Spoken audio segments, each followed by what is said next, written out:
screen that I'm sharing there? Ronald? Yes, we can see it perfectly. Thank you very much. Just as a way of information, as I indicated, the forum has had various consultations in terms of the model law. The consultation started on the 8th of February, where we had consultations with auditors general of various SADC member states. And then on the 15th, we had a consultation with various ministries responsible for finance, economic development, good governance, and institutional reforms, planning commissions, and accountants general of the various SADC member states. And then on the 17th, chairpersons of various committees, standing committees of the Parliamentary Forum, were consulted in order also to make their input on the model law as well. And then on the 17th, we consulted members of the various revenue authorities in the region. And then we also consulted various attorneys general of SADC member states to make their input on the sessions. So as indicated, the consultation started on the 8th, and then we moved on the 1st. We consulted the financial intelligence units and various money laundering agencies in the region as well. And then on the 3rd,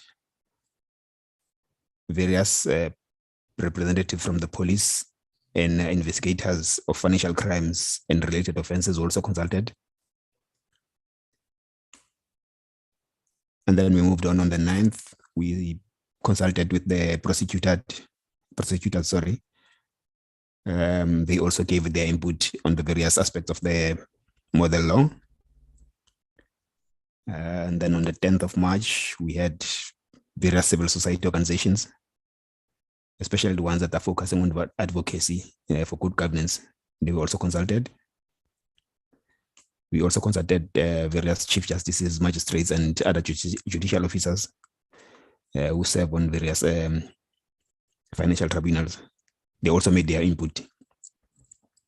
And then on the 16th, the relevant staff of parliaments and legal drafters, the budget officers, state law advisors were also consulted. And then on the 17th, we had meetings with the financial lawyers. They also made their input. They were invited through the SADC Lawyers Association. And then on the 22nd, we had the Committee of Central Bank Governors of the SADC member states. They also made their input, which brings us to today, where we are meeting with all the stakeholders that are here. Representatives from the UN agencies, donors, the IMF, World Bank, and other regional and interparliamentary bodies. We are still going to meet with representatives from various academic institutions on the 5th, which is next week on Tuesday. And then the model law will also get a validation, go through a validation process by various standing committees of the forum, including the Regional Women's Parliamentary Caucus. They also make their input. Those would be the last consultations, but we'll still be taking written input in terms of the law up until I think before the validation process happens, the submissions process will be closed, and then from there the model law will go to the plenary, where it will be adopted by the plenary of the SADC-PF, the 51st plenary. That's the process that we're going to go through in terms of the model law. You are welcome to make your input today, and thank you very much for joining us. Just as a way of the admin for today, let me briefly stop sharing this one so that I can be able to see my screen as well. Thank you very much. What I need to do now is just to quickly go through The meeting is going to be conducted in the three SADC languages, which are English, French, and Portuguese. We request all on the platform to please kindly go to the bottom of their screen, choose the language of their choice, and then follow the proceedings using that language. And then in terms of participation, you can participate in the language of your choice as well. We have interpreters in, as I said, English, French, and Portuguese. And then in terms of the processes, we are going to be recording the session for broadcast later on Parliament TV, and also we are live streaming on YouTube. We are live streaming also on YouTube. We request all the participants all the time, then when they take to the platform, to please switch on their video to enable us to have both audio and video for the broadcast. Also, when you want to make input, at the bottom of the screen, there's a reactions icon where you can choose the reaction that you want, either raise your hand in order to be given a platform to speak, or if you are impressed with the contribution of one of the participants, we request that you use the icon at the bottom to also clap your hands. And then in terms of the other issues is that we are going, as I said, we will be live streaming the session. If there are people that want to join us that cannot follow the call, you can give them the various social media platforms that I'll add on to the chat box in order to enable them to follow us on those platforms, which is social media, Twitter, Facebook, and YouTube. They can follow the proceedings from there. I'm looking at the screen. I see that we still have a few people that have joined. I'm not sure if we are still expecting any more people to join. Maybe while we are waiting, can I use this opportunity to just do a quick roll call to see which countries and organizations are represented on the platform. Also, in terms of the naming conventions on the platform, the preferred naming convention is that you first start off with the organization that you represent. I see I also have not done that yet. Let me quickly do it.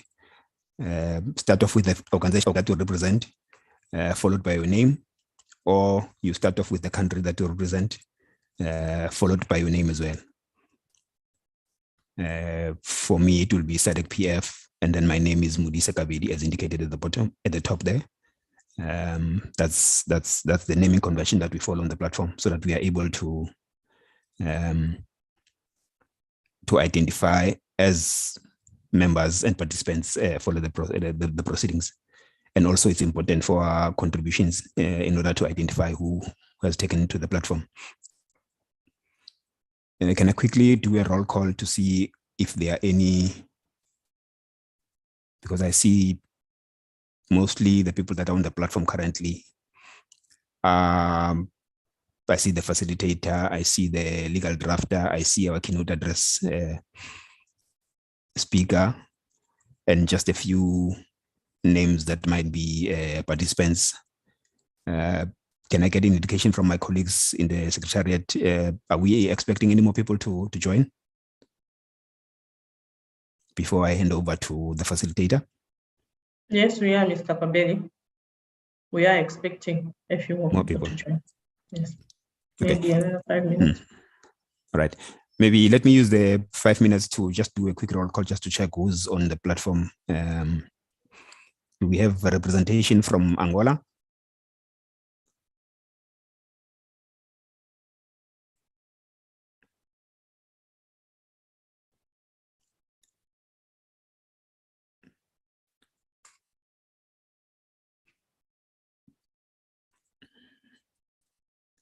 Do we have representations from Botswana? Any organization from Botswana?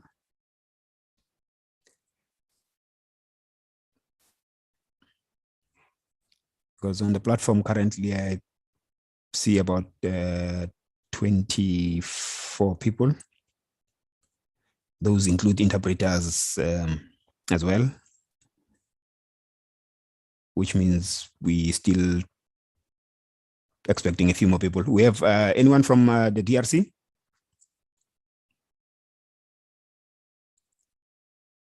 All right, maybe because we are working on a different consultation today, normally it's usually countries. Maybe we don't really have country representations, but we probably have agency representatives and people from various bodies. Maybe let me work on that. Which bodies are represented here? Do we have anyone maybe from? Okay, let me hand over to the platform people to just quickly do a brief introductions so that we can take it from there. I think that might work out better. I see someone from the APN AC has just joined us, but is still connecting with audio. Anyone who's already on the platform and would like to quickly introduce their organization and body? Oh, I see the UN-AIDS is already here, represented by Mepuleng Litsie in Namibia. Do you want to do a quick introduction, ma'am?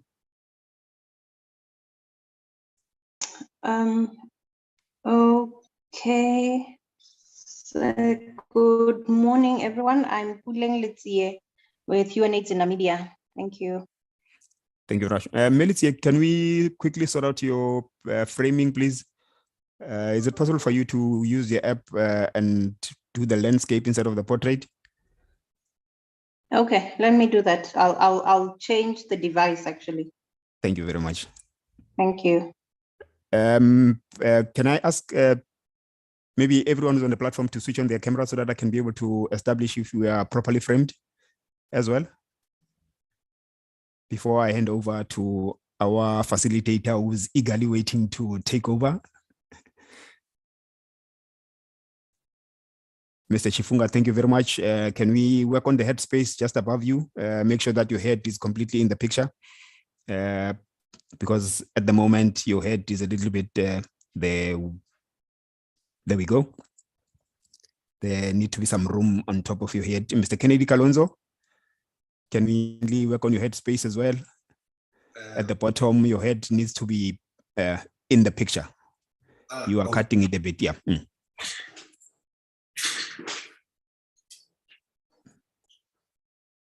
Is that okay now? Not there. There we go. Perfect. Thank you very much. Mepuleng, is it possible for you to close the curtains behind you, the blinds, I think? There's a bit of a glare that's coming from behind you, and we can sort of see a silhouette of your of picture there instead of your actual. Thank you. Can I get any more videos on, please?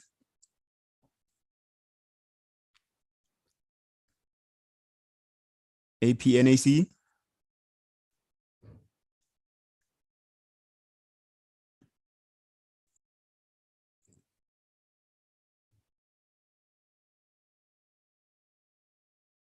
I see that notification that Madagascar is going to be joining us. Thank you very much for that information.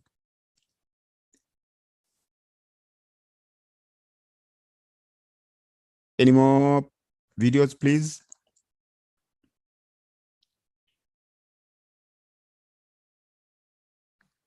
There we go.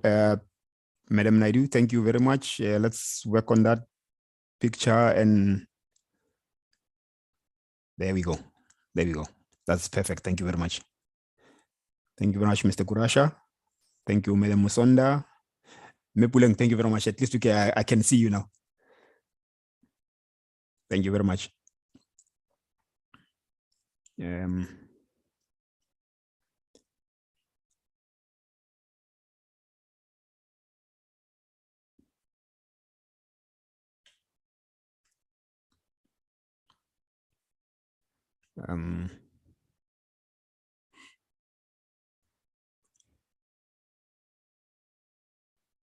Should we wait 2 more minutes before I hand over to the facilitator?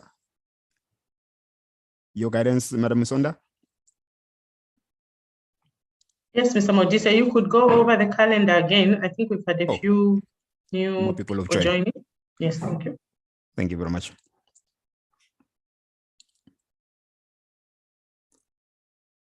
Let me share it again.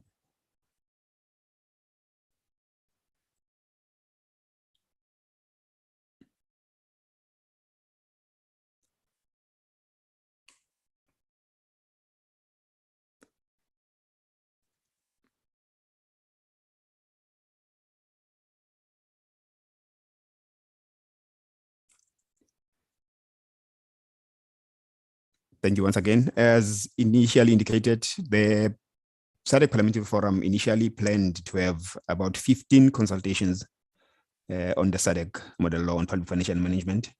And of those, today we are having, I think, the 13th one. The first one was on the 8th of February, where we met with the Auditors General of the various SADC member states, and they all made their input into the draft. From the 8th, we moved on to the 15th, where we got various ministers responsible for finance, economic development, good governance and institutional reform. Also, the planning commissions were included, plus the accountants general of the various SADC member states.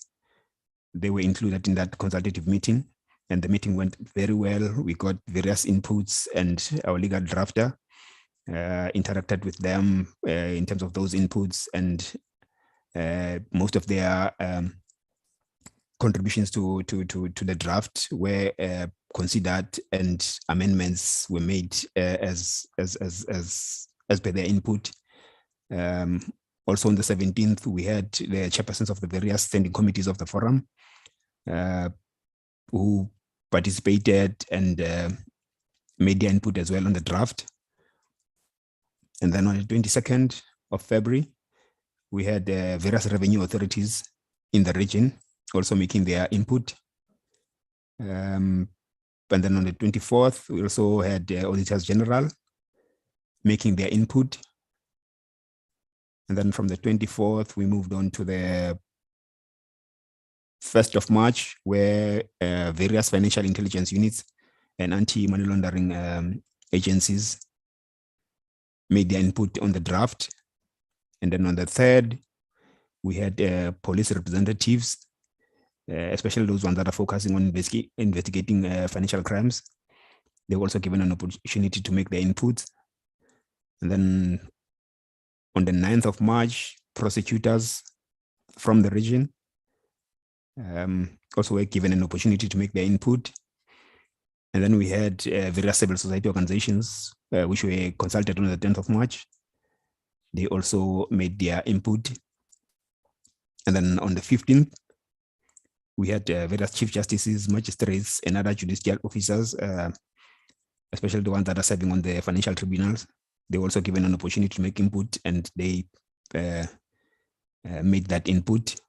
And then we moved on to the 16th, where we had various relevant staff of SADC parliaments, including those that are working in the budget offices, legal drafters, and various state law officers and advisors. They participated and also made their input into the draft. And then on the 17th, we had financial lawyers who were invited through the SADC Lawyers Association. They also made an input. And then we moved on to the 22nd of March, where the Committee of Central Bank Governors of the region were given an opportunity to also make input on their feelings about the draft. And then today, we are meeting with you, representatives of the various agencies, for you to get an opportunity to make an input. As indicated, today's input is the 13th consultative meeting that we've had. And then we are going to have the 14th consultative meeting on the 5th of April with various representatives of of the various academic institutions that we have in the region, to also get an opportunity to make the input. And then on the 28th of April, it will be a validation meeting where a joint session of the various standing committees of the forum, including the Regional Women's Parliamentary Caucus. They'll also get an opportunity to validate, look at the draft, go through it section by section, line by line, ensure that it meets the legal requirements before it can be approved and sent to the plenary, where it will be finally adopted as a document of the SADC Parliamentary Forum, where various member parliaments of the forum will be given an opportunity to actually adopt it or adapt it to their needs. Yeah, that's the process that we've gone through so far.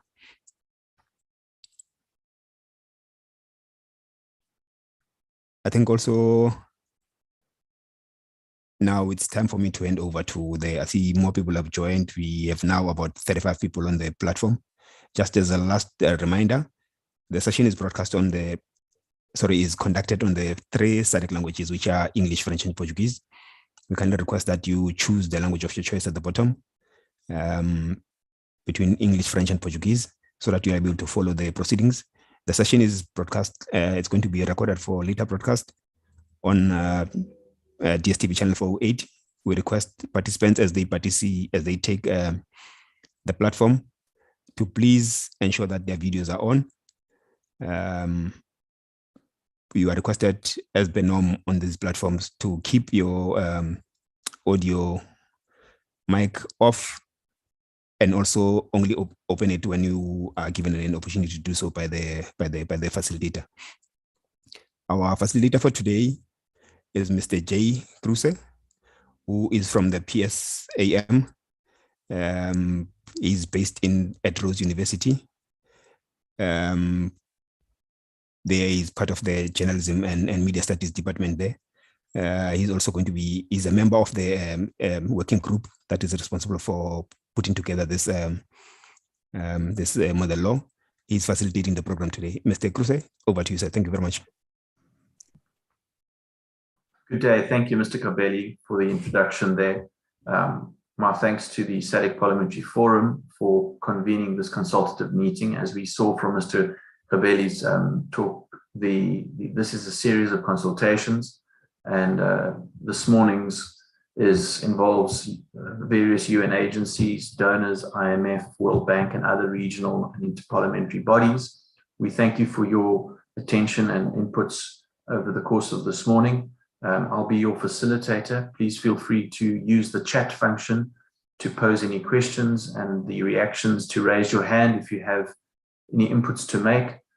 We will endeavor to stay on time with the agenda, and we will proceed first and foremost with a welcoming address from the Secretary General of the SADC-PF, Ms. Sekoma. We will then be followed by a keynote address by Mr. Dag Sunderland from CEDA, who is on the call already.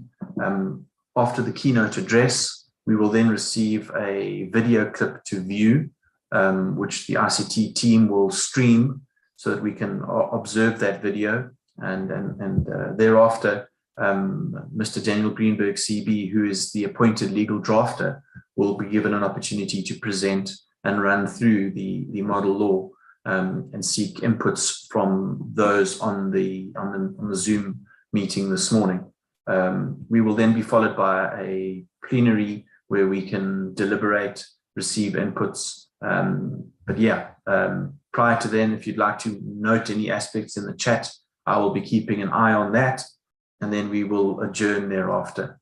Our sincere thanks for your participation. I'd like to now hand over to the Secretary General of the SADC-PF, Ms. Sekoma.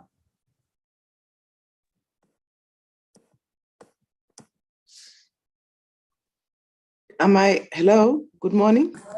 You are audible, thank you. Yes, thank you very much. Our keynote speaker, Mr. Dag Sunderland, the head of CEDA Regional SRHR team for Sub-Saharan Africa. Welcome.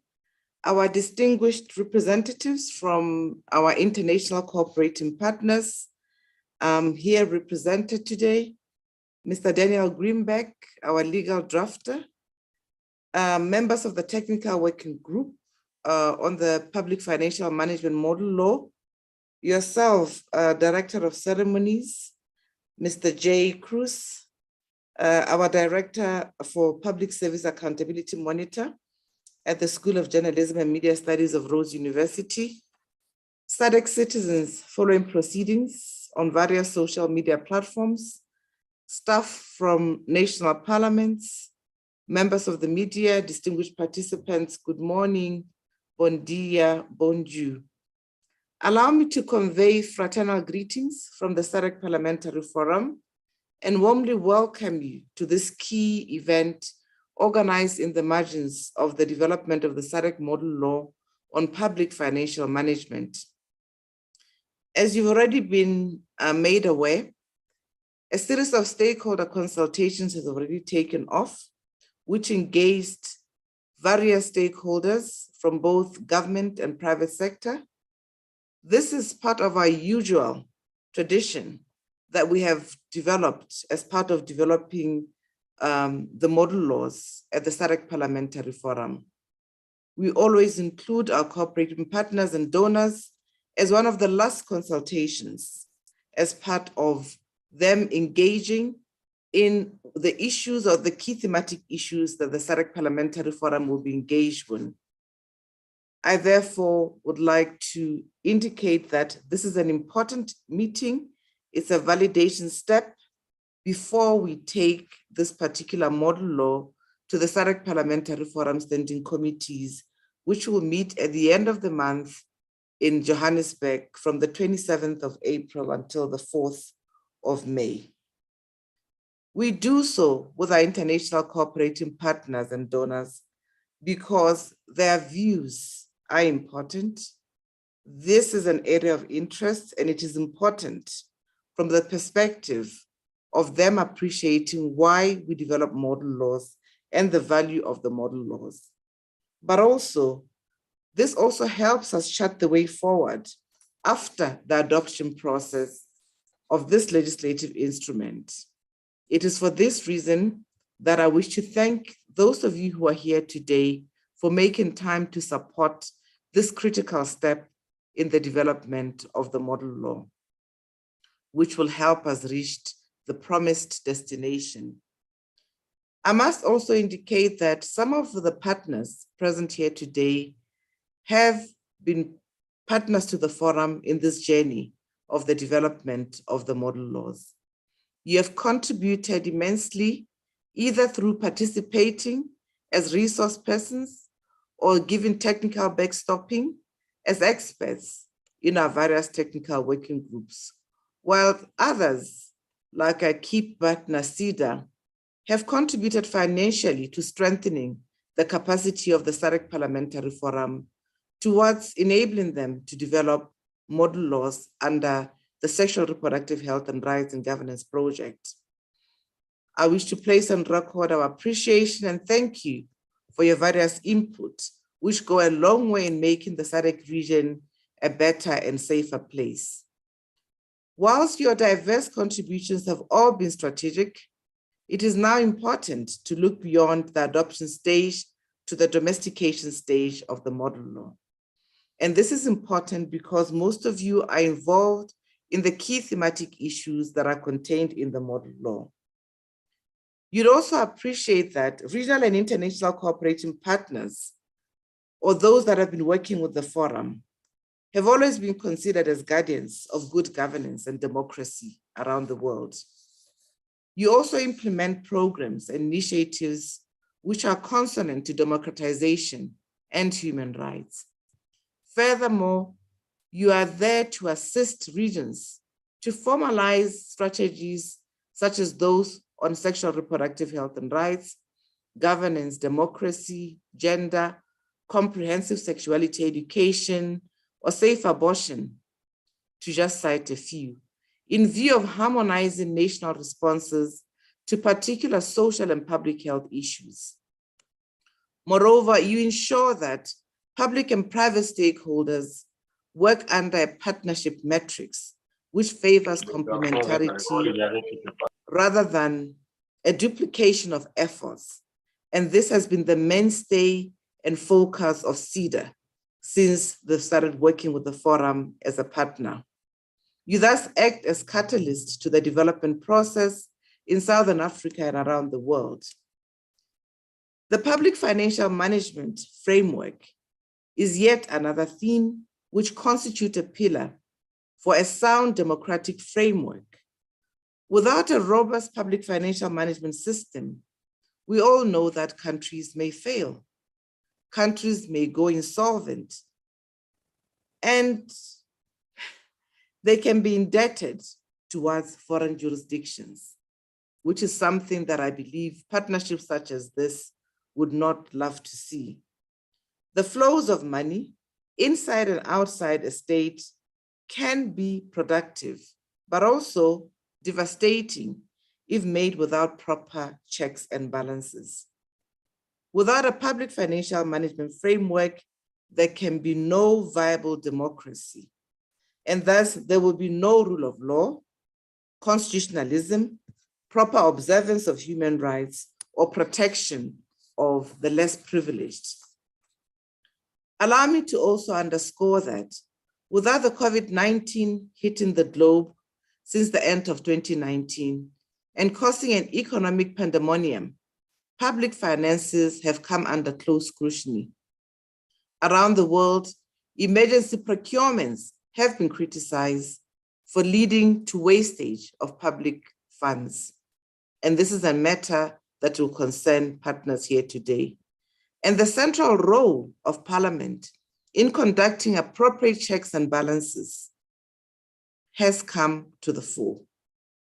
It is therefore important that in looking at this public financial management and in assisting members of Parliament put this matter on the spotlight, that they are both capacitated through this public financial model law. Members of Parliament at the regional level and within national parliaments would have to be assisted to highlight deficiencies which prevail with regards to their oversight processes.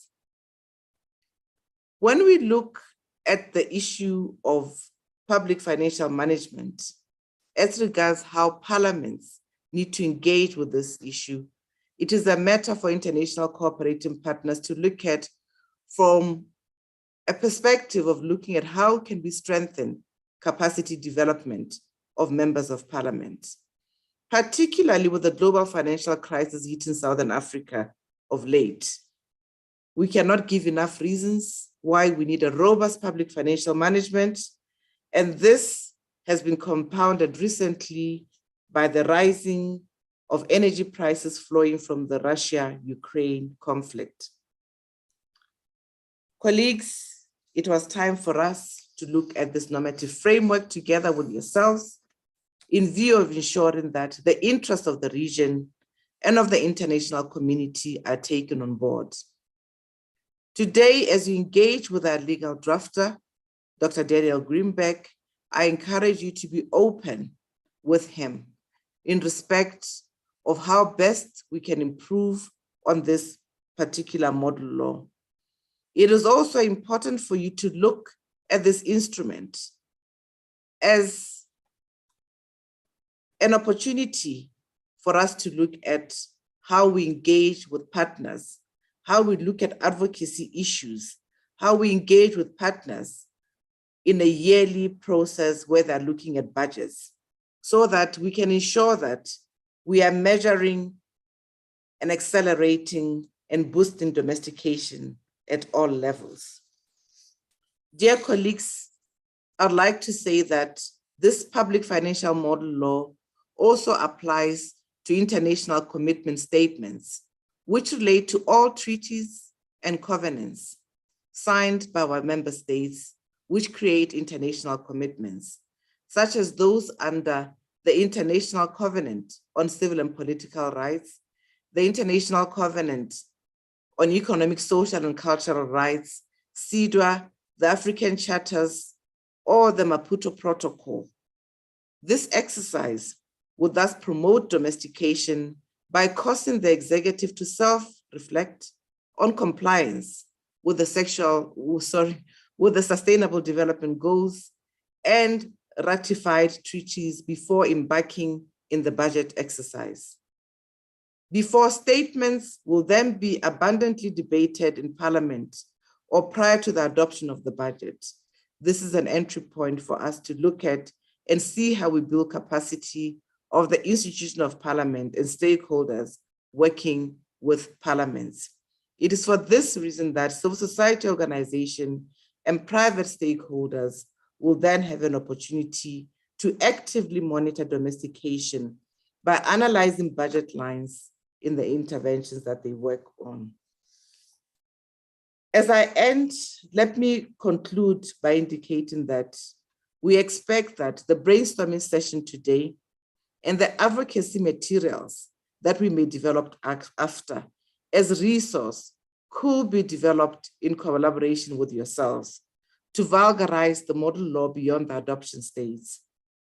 We also believe that you'll be able to look into other opportunities like guidelines, videos, and even animated cartoons in collaborating with stakeholders to disseminate the provisions of the model laws, such as those that we have done in the model law for HIV and AIDS, gender-based violence, among others. I am confident that the SADC model law on public financial management will equally attain optimum momentum to develop advocacy content with the support that you've given us previously to boost domestication initiatives in tandem with national parliaments. The SADC Parliamentary Forum staunchly believes that a robust PFM can be a game changer to resolve several social issues in Southern Africa, ranging from corruption to public health.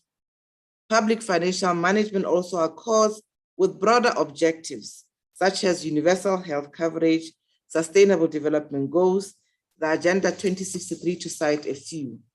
While PFM can become a driver of progressive change, it required steadfast concerted effort by all regional and international cooperating partners in order for us to leverage the executive to enhance the national agenda with regards to financial norms. Thank you for your kind listening, Director of Ceremony, and I hope that while this was a long welcome remark, it is also a catalytic process to our international cooperating partners to find their place in this process of the development and the post-adoption strategies. I thank you. Thank you very much, Secretary General Ms. Sekoma. I'd like to extend our thanks to you for your thought-provoking, welcoming remarks, and they contained a range of reminders while also encouraging greater commitment towards the introduction of improved checks and balances, both within government, but also in Parliament and at a civil society level. I'd also like to thank you for your leadership to the technical working group and the support that you've provided. I'd like now to turn to introducing our keynote speaker for this morning's meeting. Mr. Dag Sunderland is the head of the Swedish regional SRHR team for Sub-Saharan Africa and has been in that position since 2016. The SHRH team at SIDA is currently based in Zambia and South Africa and is governed by a regional mandate from the Swedish government that is rooted in the Swedish feminist foreign policy. The team's work focuses on women's, adolescents, and children's health and sexual reproductive health rights, as well as LGBTI persons, strengthened health systems for improved access to SRHR, strengthened democracy and gender equality, and greater respect for human rights. Besides funding of strategic partnerships, the team is engaged in strategic dialogue and advocacy. Mr. Sunderland joined SIDA in 1989 and has been working with a focus on Africa, both bilaterally and regionally. He's accumulated a wealth of experience of the opportunities and challenges associated with political dialogue and the delivery of support contributing to development and change. He's worked at SIDA headquarters and the Ministry for Foreign Affairs, as well as having more than 20 years experience in Africa. He's been posted to the likes of Angola, Mozambique, Namibia as advisor and deputy head of mission, as Head of Development in South Africa, and in Zambia as Director for the Regional SRHR team. Mr. Sunderland holds a Bachelor's of Science degree in Business Administration and Economics from Uppsala University and an MBA in International Management from Royal Holloway, University of London. Thank you, Mr. Sunderland. Over to you. Thank you very much, and good morning, bon dia, and bonjour. Buemo Sechoma, SADC PF Secretary General, and representatives of UN agencies, donors, IMF, World Bank, and other regional interparliamentary bodies. Dr. Daniel Greenberg, the legal drafter for the SADC Model Law on Public Financial Management. Members of the Technical Working Group for the SADC Model Law and Public Financial Management. Meeting facilitator, Mr. Jay Cruz, Director for Public Service Accountability Monitor at Rhodes University and also a member of the Technical Working Group. SADC citizens following proceedings on various social media platforms. Members of media and all participants. It really is an honor and a pleasure for me to be able to participate in this meeting and to join so many actors united by a shared recognition of the importance of regional integration and including public financial management in particular. The Swedish government that I represent has launched the Drive for Democracy, which means that Sweden in all contexts shall work to strengthen democracy. For SIDA, in particular, democracy is key in combating poverty. Democracy, human rights, and the rule of law is the thematic area that SIDA funds most.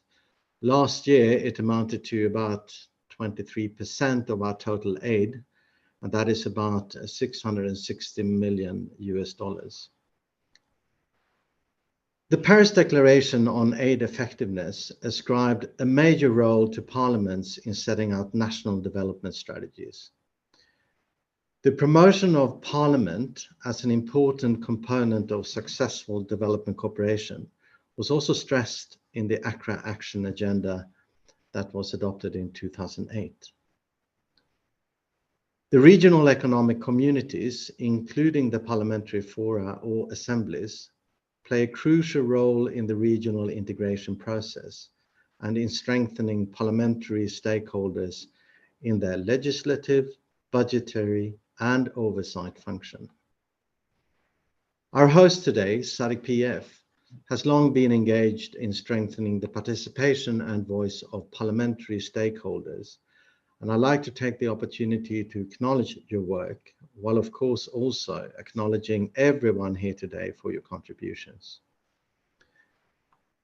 Public financial management is a central element of a functioning administration, and we have seen that robust PFM systems can provide extensive and enduring benefits, including stronger institutions, reduced poverty, and greater gender equality.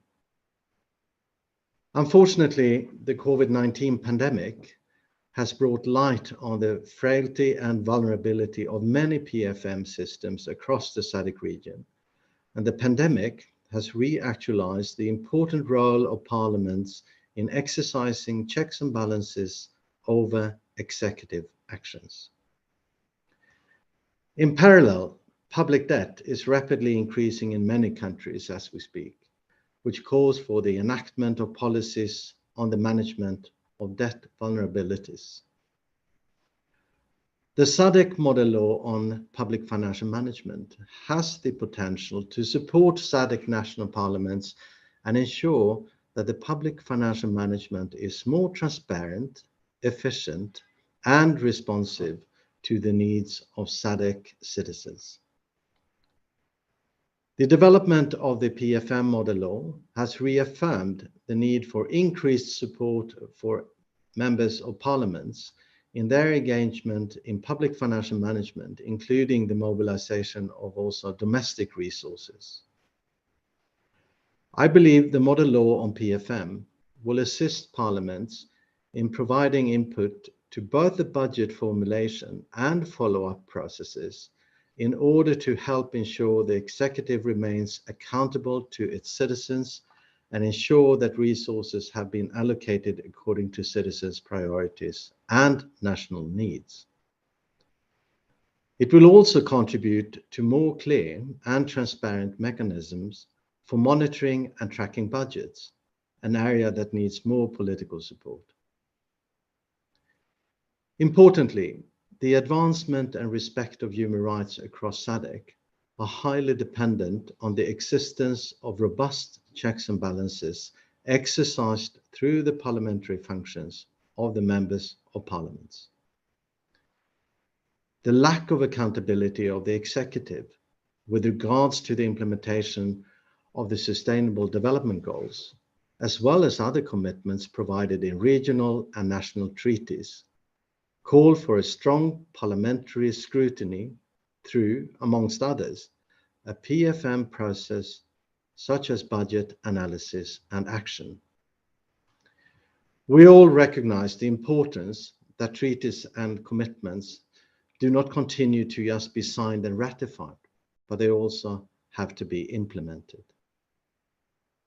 Since PFM and the budget process is such a key act in which governments set the agenda into motion, the model law on PFM has the potential of assisting members of parliaments in using the budget as a live tracker to monitor the fulfillment of international commitments that advance democracy and human rights. Moreover, SADC parliamentarians need information necessary to make informed decisions and derive resources for development from within its own borders. This includes decisions on national and regional taxation policies, national pension investments, the management of extractive industries and revenue, and more. The parliaments also need support in allocating these resources so that all segments of society benefit. The model law on public financial management can help accomplish this, creating greater domestic policy ownership and greater coherence with domestic needs.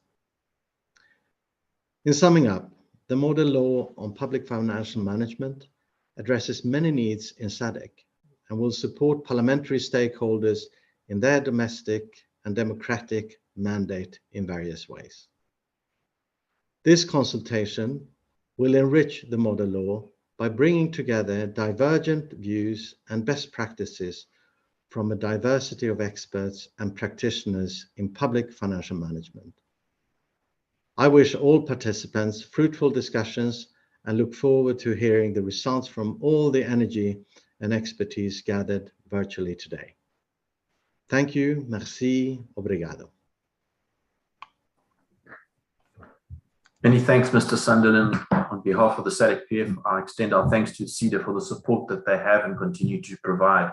Our sincere thanks also for the thought-provoking inputs there. Certainly, I think your encouragement and the positive framing that the model law can provide to equip and assist Parliament to help monitor and fulfill international commitments is really much on point.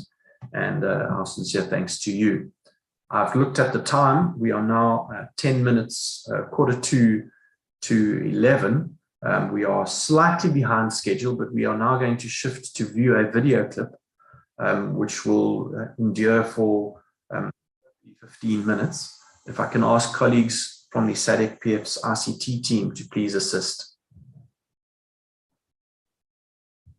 So we'll shift over to the video now. Thank you.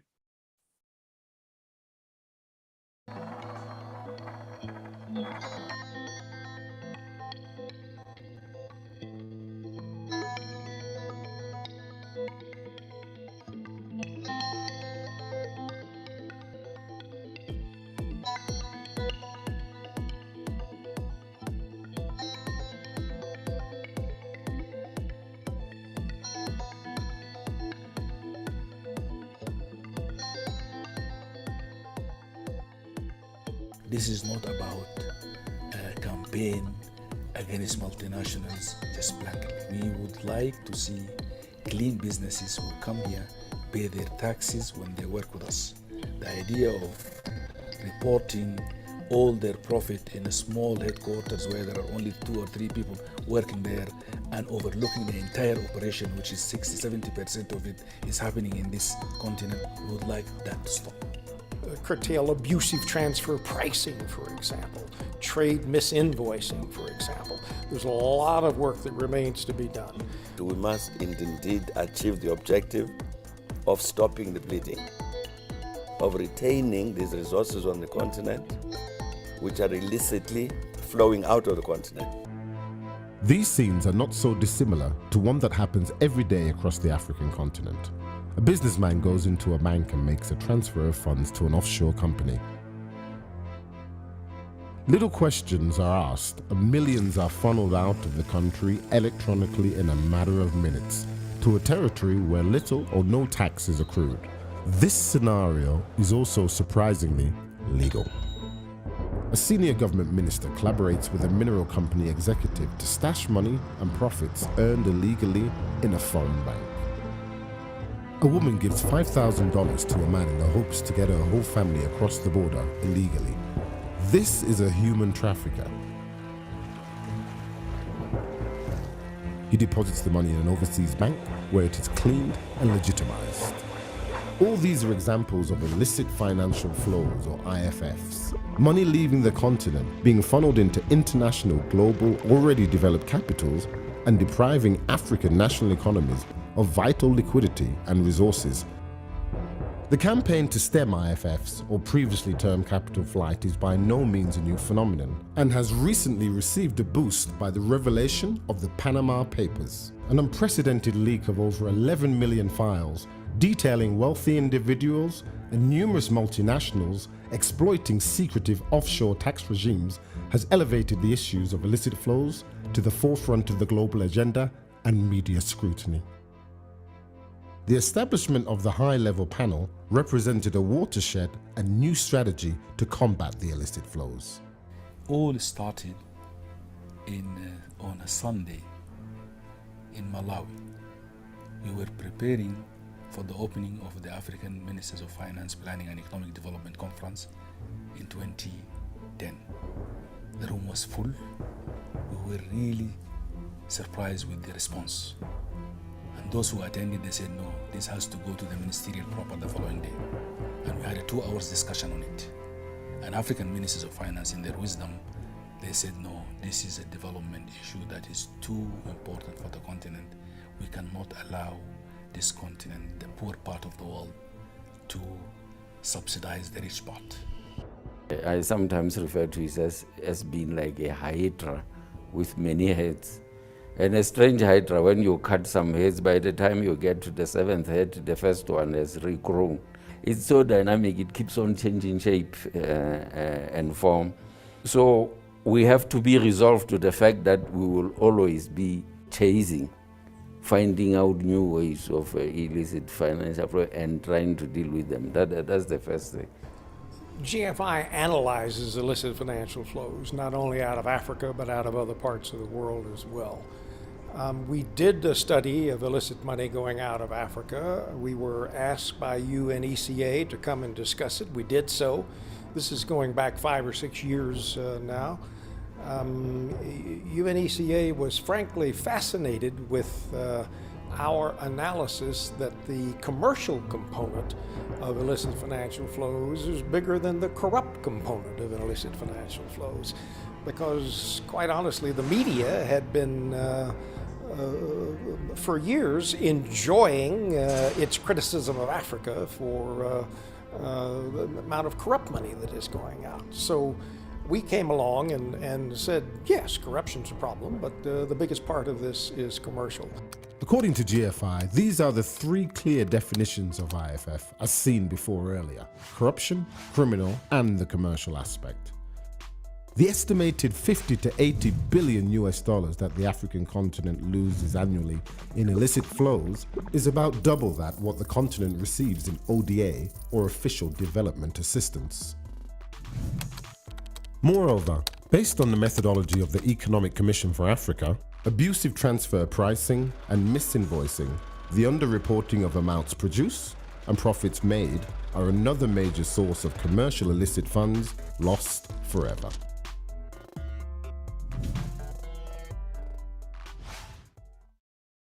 When we then presented our report to the African heads of state and government, they adopted the report in full, adopted the recommendations that we had made, and then decided as African heads of state and government to follow up on the implementation of what had been the recommendations, which had then been adopted as decisions of the AU summit.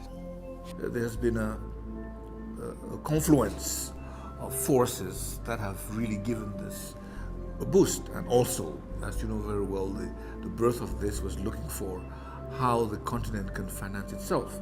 And one of the immediate low-hanging fruits was the issue of illicit financial flows out of Africa. So I think it's firstly therefore leadership, secondly circumstance, and thirdly the strategy brought to this by the ECA. So it's been an exciting work, and the whole purpose is to promote African development. And how do you promote it? There has to be resources. It's resource mobilization. And in that regard, what are the obstacles to resource mobilization? And one of the obstacles is illicit financial flows from the continent.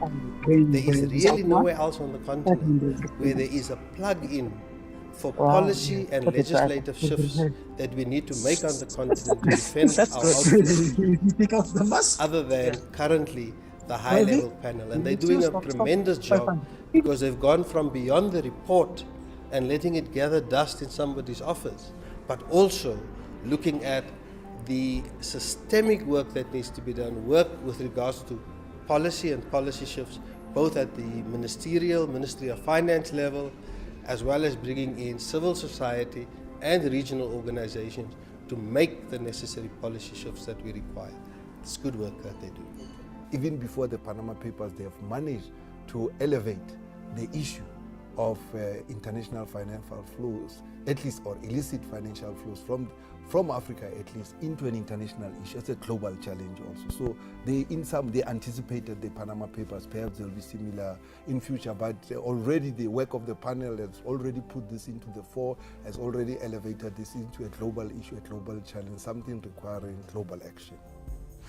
Illicit flows have steadily increased over the years in scale and magnitude, and fundamentally undermine our ability on the continent to achieve our sustainable development goals, impede transparency, and risk further increasing inequality and poverty. The campaign to stem IFFs is now galvanized under a wider context, incorporating an array of actors from civil society, tax and governance advocates, and government and parliamentarians. We wanted it on the global agenda. It is now on the global agenda.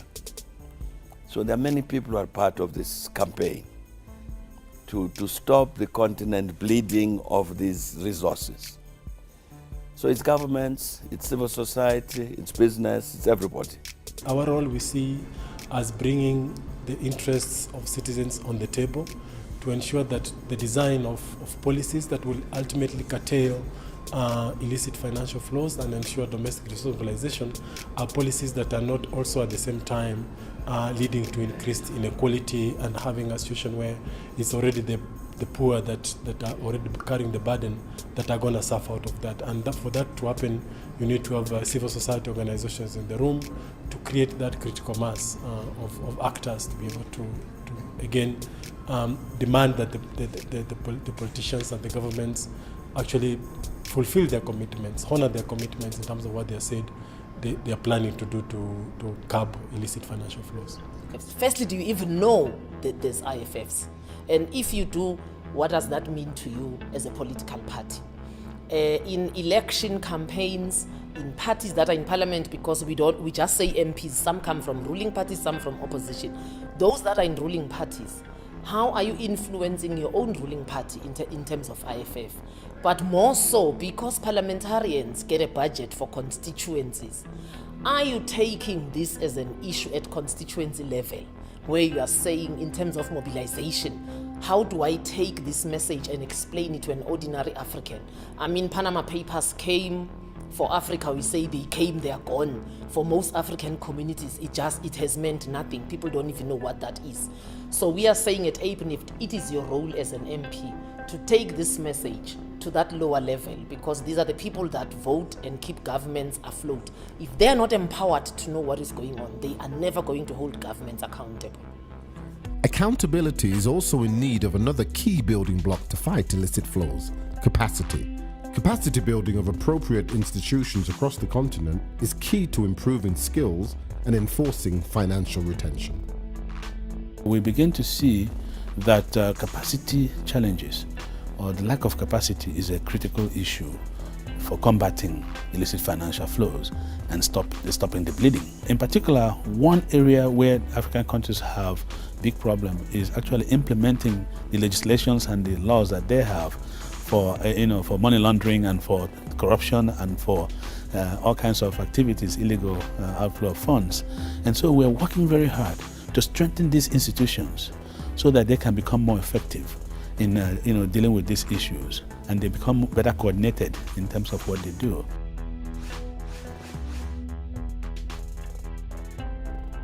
A clear metric on the success of tracking illicit flows is also its subsequent retrieval. Headway has now been made in a number of countries, generating repatriation of funds and the curtailment of aggressive tax avoidance regimes. But we need even improvements to track it better. Better accounting and international accounting standards, better capacity with customs officials, better capacity in drawing agreements and other things. I mean, even just identifying or tracking will take some effort. Uganda recently won an international court case against a British oil company, and as a result of that case, gathered $423 million in income that they would have lost did they not have a capital gains tax policy and law in Uganda. Many African countries do not have that, and because Uganda had that law, they were able to go to international arbitration, win the case, and now have that income. The cumulative effect of strengthening financial architecture, challenging banking secrecy, and reforming common tax orthodoxy reduces outflows and critically increases income on the continent. As the fight to stem illicit flows continues, the policy and legislative shifts being implemented by the panel will inevitably need to adapt to future innovative and more clandestine methods of outflows, preempting a drive to shift not only the legal structures, but also an overall moral offensive on IFFs and their consequences. You know for a fact that basically everybody in the world is going to disapprove. It might be legal, but if it's immoral, and people understand what that immorality means in practical terms. But secondly, I think there's much greater commitment among governments throughout the world that where legislation doesn't exist, it must be passed. Where it exists, it must be enforced. That you need all of these agreements and benchmarks, standards and all that to ensure that you have both you can have moral motivation, please act correctly, but you must also have the law on your side to say those who don't act correctly, then the law can act against them. So that you see even the definition of what's illicit in terms of the law, as people understand the loopholes and so on, and the impact, the negative impact of these illicit flows in terms of the quality of the lives of many, many people.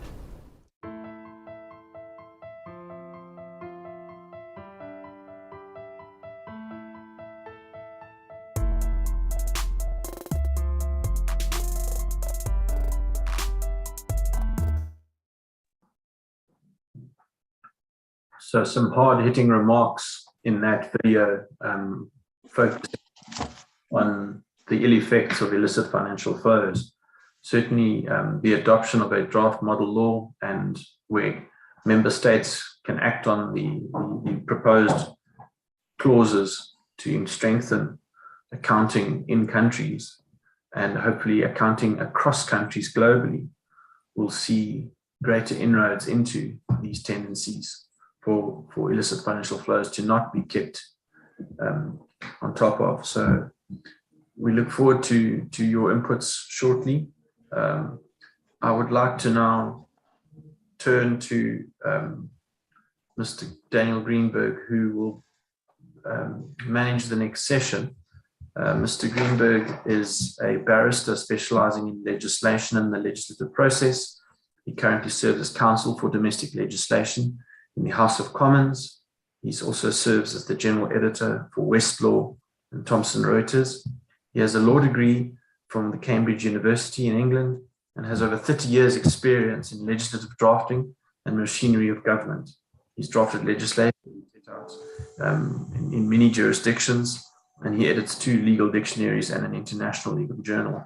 He's worked with governments and parliaments in the United Kingdom, Albania, Wales, the Falkland Islands, Gibraltar, Myanmar, Malaysia, Nigeria, Northern Ireland, Solomon Islands, South Georgia, Sri Lanka, to name but a few. He has extensive experience teaching as well as drafting, and he also writes on legislation and machinery of government issues. Our thanks to Mr. Greenberg for his work over the last year, and we look forward to his presentation. Mr. Greenberg. Thank you very much. Good morning to all participants, distinguished facilitator, Her Excellency the Secretary General, and our distinguished and honourable keynote speaker this morning. Greetings to all distinguished delegates, and greetings also, and particularly, if I may, to the citizenry of SADC member states who are joining us through a variety of social media mechanisms, or who will catch up afterwards in the same way. The role of the citizens was mentioned by the distinguished keynote speaker in his address a few moments ago, and I believe that we all assembled here today recognize that public financial management systems are the servant of the citizenry, and they work only with the engagement and understanding of the citizenry.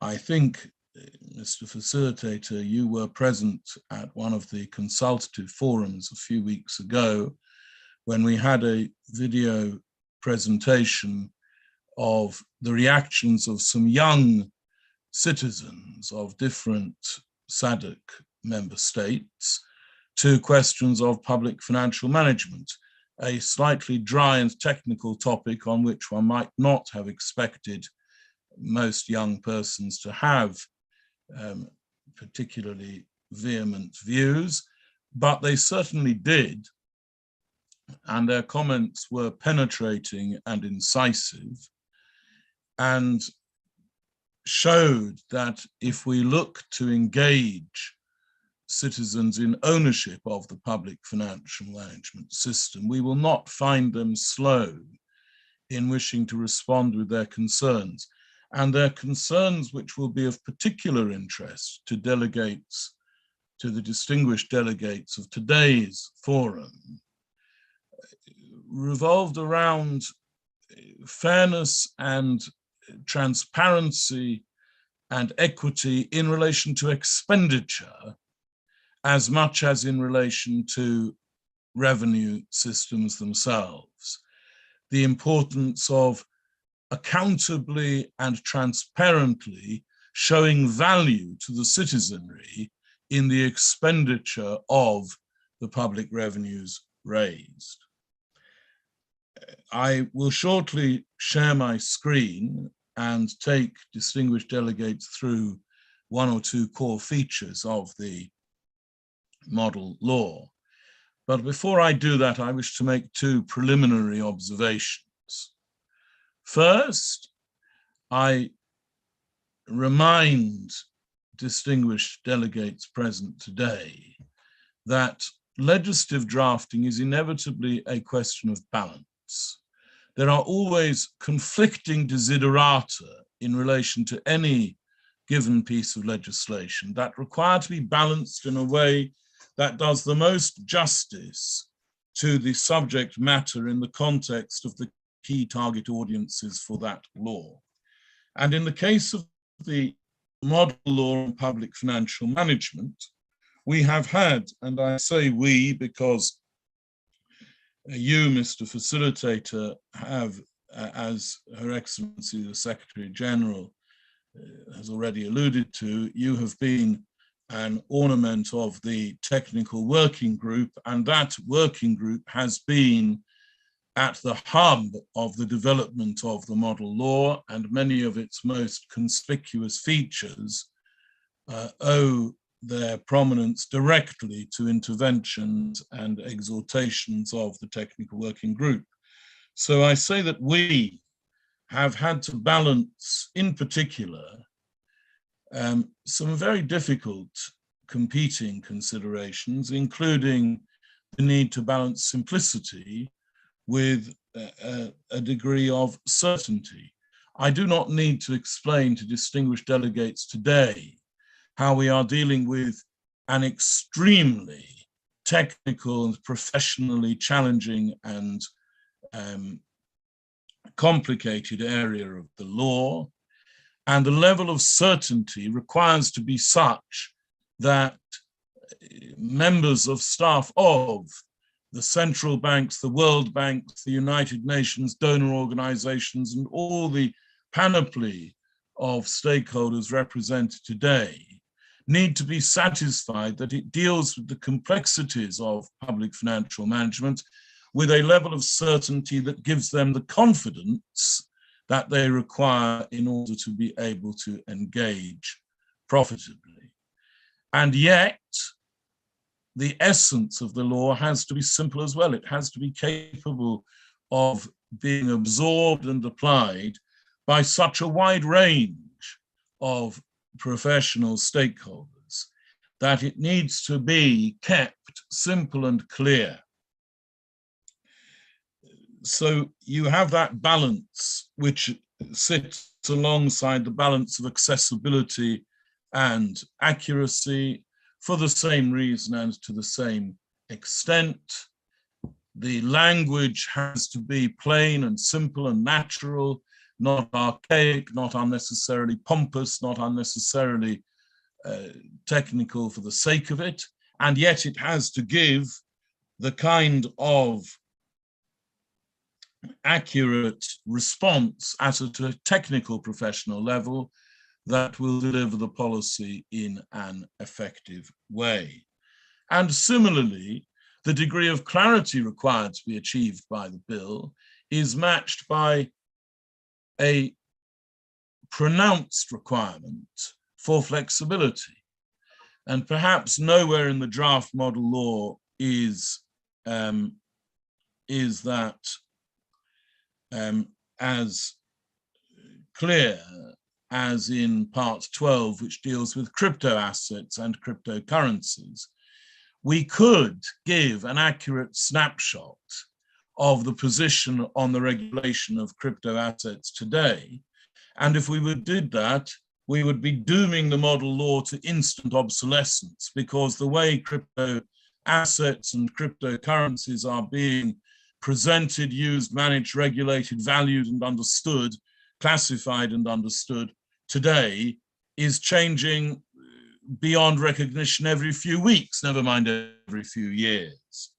And distinguished delegates from banking organizations today will know more than I do about the agility and volatility of the regulatory systems in relation to the challenges posed by crypto assets. For that reason, we have based Part 12 itself at the, this was discussed directly with the technical working group. We have based it upon the regulatory principles drawn from the London School of Economics and Political Science Institute of Global Affairs, Basic Principles for Regulating Crypto Assets, 4th draft. But we have at the same time built in to those regulatory principles in relation to engagement, classification, consumer protection, investor protection, cryptographic engagement, technological application, and constancy. We have built in the flexibility through the regulation making system and in other ways to ensure that the Part 12 principles will grow and adapt to the developing challenges of the emerging usage of crypto assets around the world. And of course, I mentioned today in particular the fact that as we stand, central issue cryptocurrency remains a clear possibility, which, whether or not it is taken up by individual SADC member states, looks certain to be taken up by some states in the world, which will inevitably have an impact of a secondary nature on all states dealing with international monetary conventions. My second preliminary remark relates to contextualization. I see that a distinguished delegate has placed in the chat bar reference to the importance of standardization, with which I respectfully concur. But standardization across a diverse collection of member states, each with their own unique constitutional and legislative arrangements, needs to bear in mind, alongside standardization, the importance of contextualization as a core part of the domestication and transposition process. And it is for that reason, Mr. Facilitator, that delegates will see a number of footnotes in the draft model law drawing attention to specific contextualization requirements. But beyond that, every transposing and domesticating jurisdiction will have to ask itself whether there are other aspects in respect of which the law requires adaptation to avoid duplication and conflict. With those preliminary remarks, I move to a brief adumbration of some core concepts within the model law, for which purpose I will share my screen. And I would ask the Secretariat to confirm that my screen can now be seen. Yes, thank you. Yes, Dr. Greenberg, we can see your screen. Thank you very much. I draw distinguished delegates' attention first to Part 2 of the Act, which deals with the aims and objectives and articulates them at the level of operative provisions of the law. These are not merely in the preamble, though they are found there too. These are purposive operative provisions that the courts will apply in flavouring the later obligations and other provisions of the model law. And they include accountability, transparency, independence, and modernity through efficiency and effective processes for raising revenue, spending revenue, including resources generally, accounting, and oversight. Clause 10 articulates the outcomes required in relation to optimization of revenue and expenditure, sustainability, and parliamentary accountability and oversight, and it requires the executive to institute and operate a scheme for measurable benchmarks for testing success and achieving those outcomes. Again, the young persons whom we heard in the consultative forum a few weeks ago wanted ways to be sure that they could have confidence that the objectives specified by politicians for the public financial management system were actually being delivered on the ground. And it is that measurability of the benchmarks that will be key to confidence for stakeholders, including, of course, the professional stakeholders represented by distinguished delegates today, but extending throughout and including the citizen stakeholder. Clause 11 articulates the public financial management principles, including transparency, accountability, participation, oversight, and responsibility. And the responsibility principle inevitably links to the enforcement mechanisms at the end of the bill, to which I will return shortly. The video clip that we heard a few moments ago referenced in particular the moral sense of individual actors within the political sphere. And it is, of course, to that moral sense and sense of judgment that one appeals.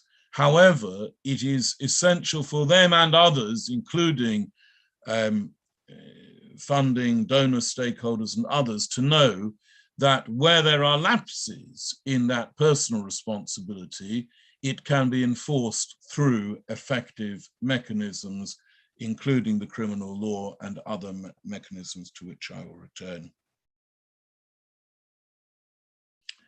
Clause 12 identifies the public financial management values of integrity, independence, impartiality, equity, professionalism, and accountability and responsiveness, and again provides an enforceable administrative law duty for all public authorities exercising functions in this sphere to aim to demonstrate those values.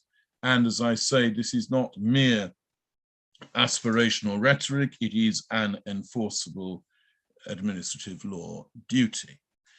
Clause 13 draws attention to the contextualization need to which I referred a moment ago. Part 3 identifies the core authorities responsible for the public financial mechanism system, from the minister and the finance secretary as the permanent head of the civil service, the financial civil service, including the functions of the finance secretary, through inspection functions, and through into the ministry itself with its separate functions, articulated again at a level which aims to balance accuracy and certainty with a simplicity and clarity.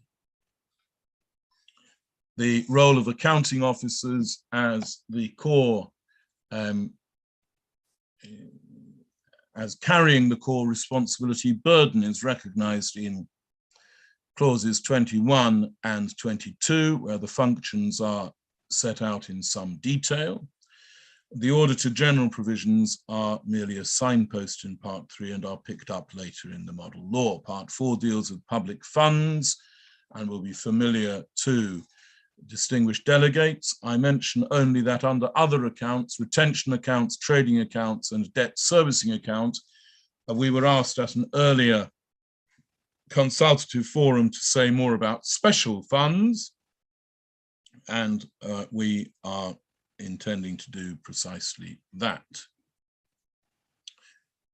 Also, I should say to distinguished delegates today, we were asked to say more about the particular treatment in relation to accountancy of donor funds, which will obviously be of particular interest to distinguished delegates today. And we are proposing that when the law comes back for ratification and adoption, it will indeed include references in a number of places to the possibility of special arrangements for accounting and managing donor funds in accordance with conditions of international conventions or agreements. Part 5 deals with the supply and appropriation system in ordinary terms, and Part 6 deals at some length with parliamentary control underneath the parliamentary engagement principle envelope, which again speaks to the balance between standardization and contextualization. It emphasizes the need for each legislature to use its own range of mechanisms, and while we set out what those might be, the aim is always that that should be applied in accordance with the processes and orders of each legislature. The arrangements for the Auditor General are dealt with at clauses 36 onwards. I draw to the attention of distinguished delegates that at an earlier consultative forum, we were asked to further accentuate the status of the Auditor General as accountable to Parliament and independent of government by removing powers for ministers to make even administrative regulation in relation to the Auditor General, and we have done that for the draft that will be presented for confirmation in due course, and the regulations pending more creative solutions by earlier delegates, which I have yet to receive. I have made interim arrangements for those regulatory matters to be dealt with by the Auditor General themselves. The National Audit Office is mentioned in the same part, and the functions of the Auditor General assisted by the National Audit Office are articulated in clause 41 in a general form and are then expounded in later clauses along usual lines. Public Accounts Committee's role is stressed as being the core conduit between the Auditor General and the parliamentary control mechanisms, subject always to localization and contextualization. The Public Accounts Committee is required by the model law to operate a system of effective complaints portal management so that members of the public can feel they have a real voice in relation to irregularities or enhancements in relation to the public financial management system. And that goes hand in hand, of course, as I do not need to explain to distinguished delegates, with the whistleblowing provisions, which are at the heart of an effective enforcement of any public financial management regime, because, of course, complaints and irregularities are very often known only to people who would require whistleblowing protection in order to bring them to the attention of those who are able to act. Part 7 deals with the national budget in the ordinary way, including arrangements for control and appropriation. Again, flexibility and certainty requires to be enacted in this part of the model law in particular. You have to have violence.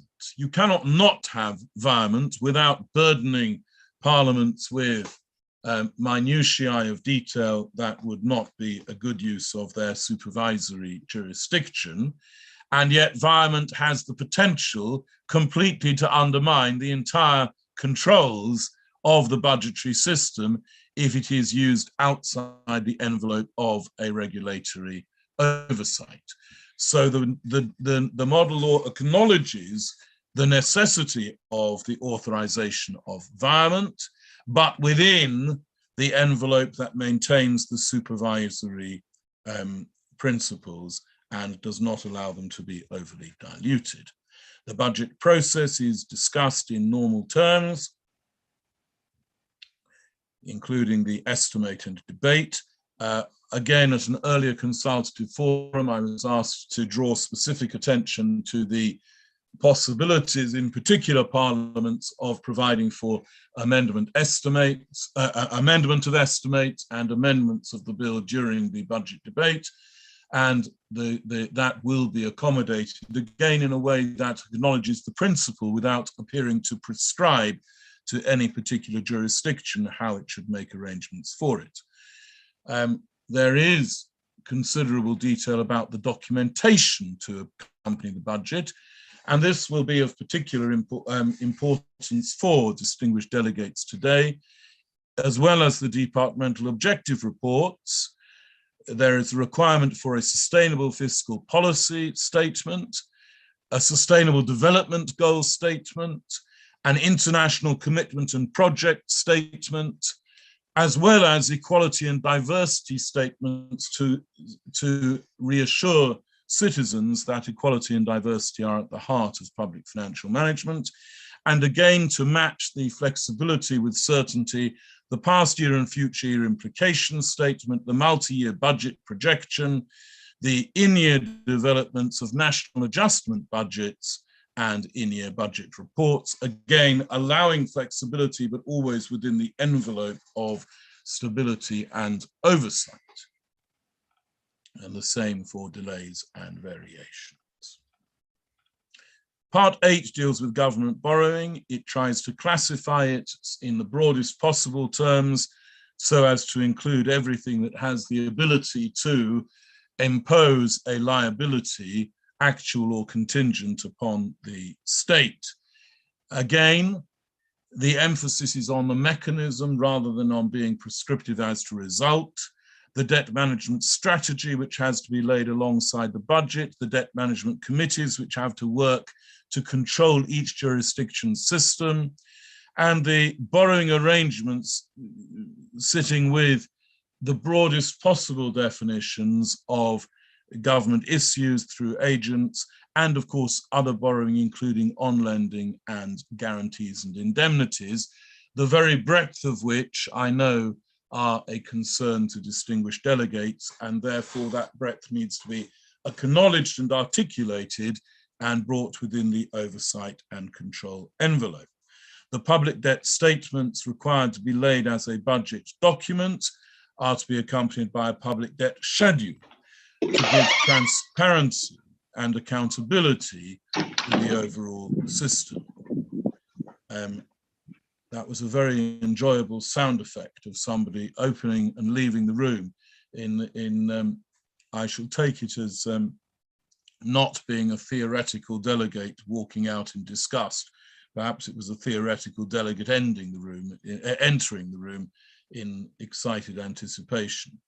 The debt ceiling is articulated in clause 84, again, by way not of prescription of the substantive result in a state, but by way of triggering enhanced scrutiny by way of excess reports and parliamentary accounts committee scrutiny where the threshold is reached. And the debt servicing accounts and unauthorized borrowing are again brought within the scrutiny envelope. Part 9 deals with procurement and use of public resources,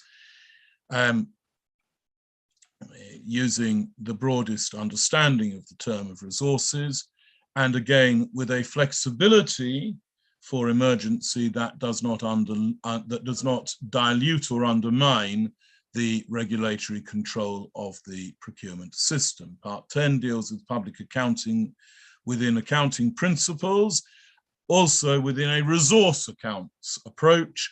I do not need to explain to distinguished delegates today how resource accounting as an international standard, as it has by now replaced any form of solely cash accounting, and it is the resource accounting that is designed to give a truly fair and accurate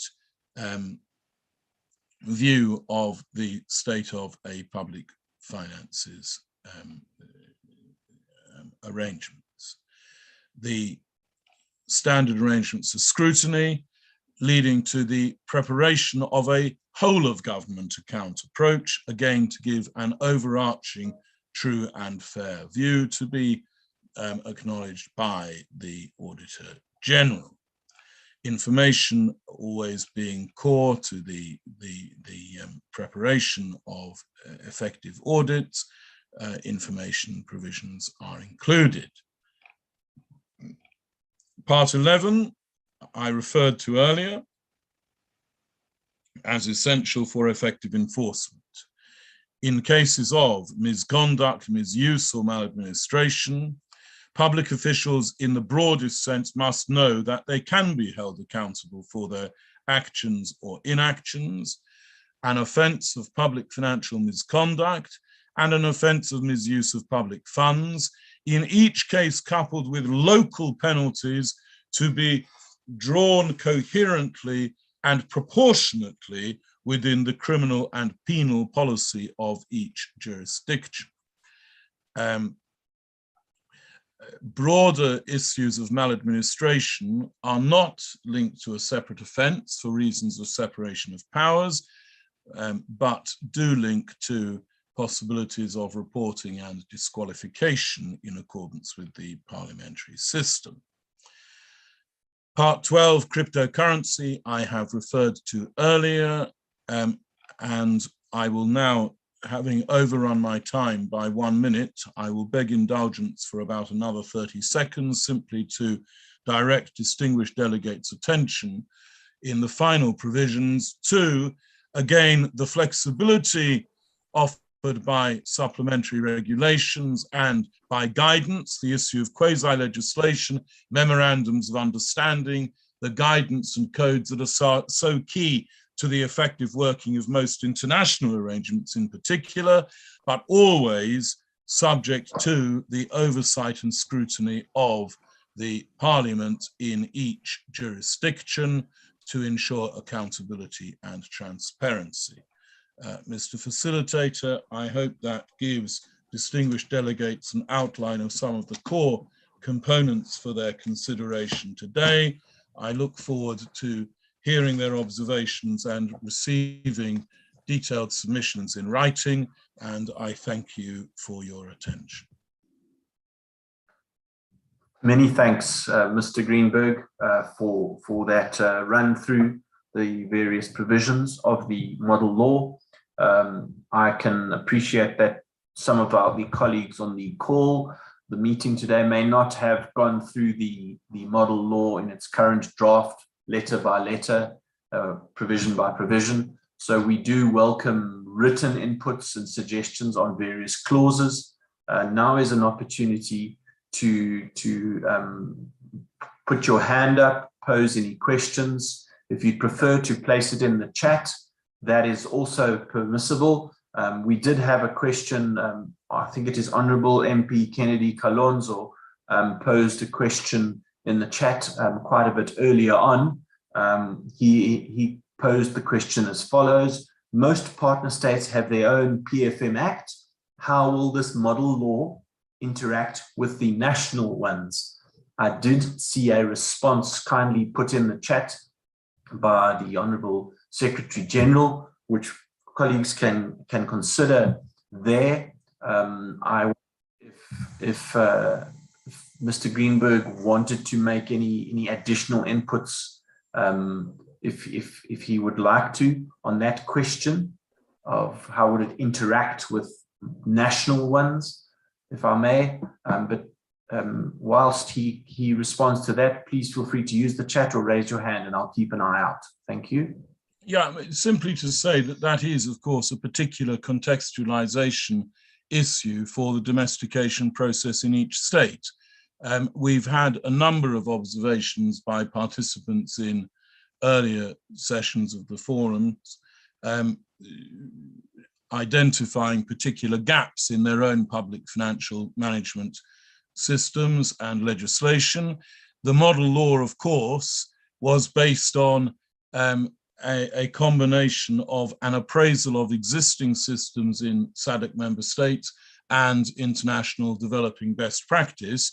So some states will have some gaps that they might identify in their own legislation. Others may have fewer gaps. That will be a contextualization exercise, and in reporting implementation to the forum, each jurisdiction will identify where action was not necessary for transposition purposes, because it was already taken account of in constitutional or other legislative arrangements of each member state. So the point made is well taken, and it is accepted that this will be a particular contextualization exercise. Many thanks, Mr. Greenberg. Colleagues, we are now in the plenary part of our deliberations.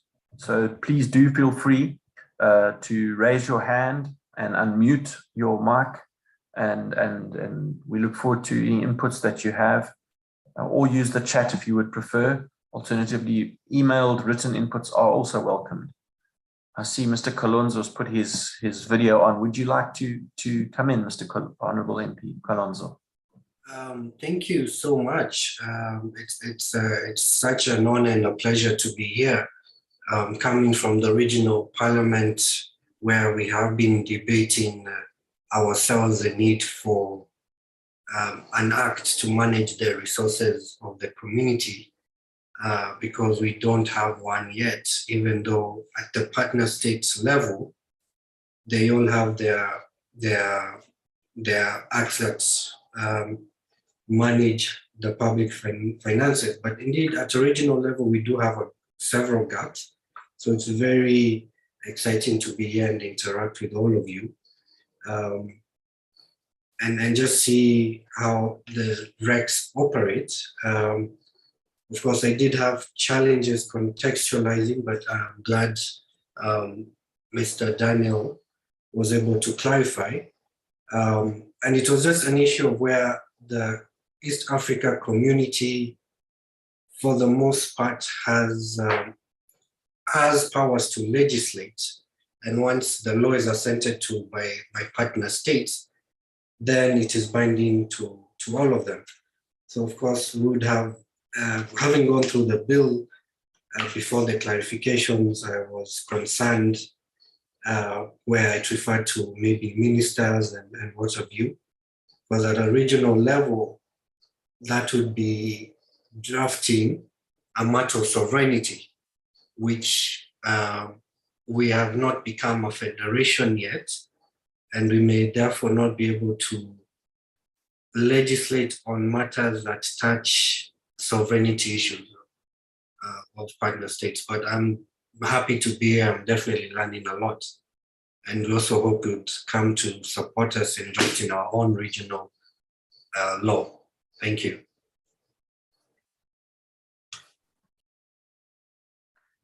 Thank you, Honorable Kalonzo, for those inputs. I do see a hand from Warren Mwambazi. So over to you, Warren. Thank you. You're currently muted.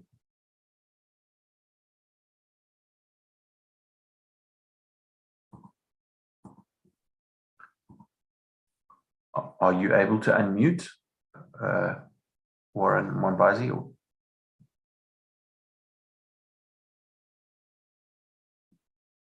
You can unmute in the bottom left corner of your screen.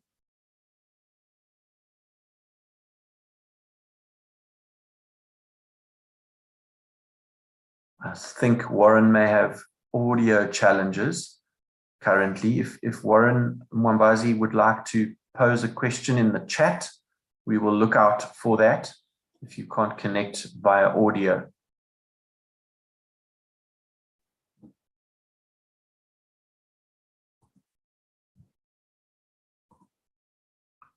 Anyone else whilst we wait for Warren and Mwambazi to make an input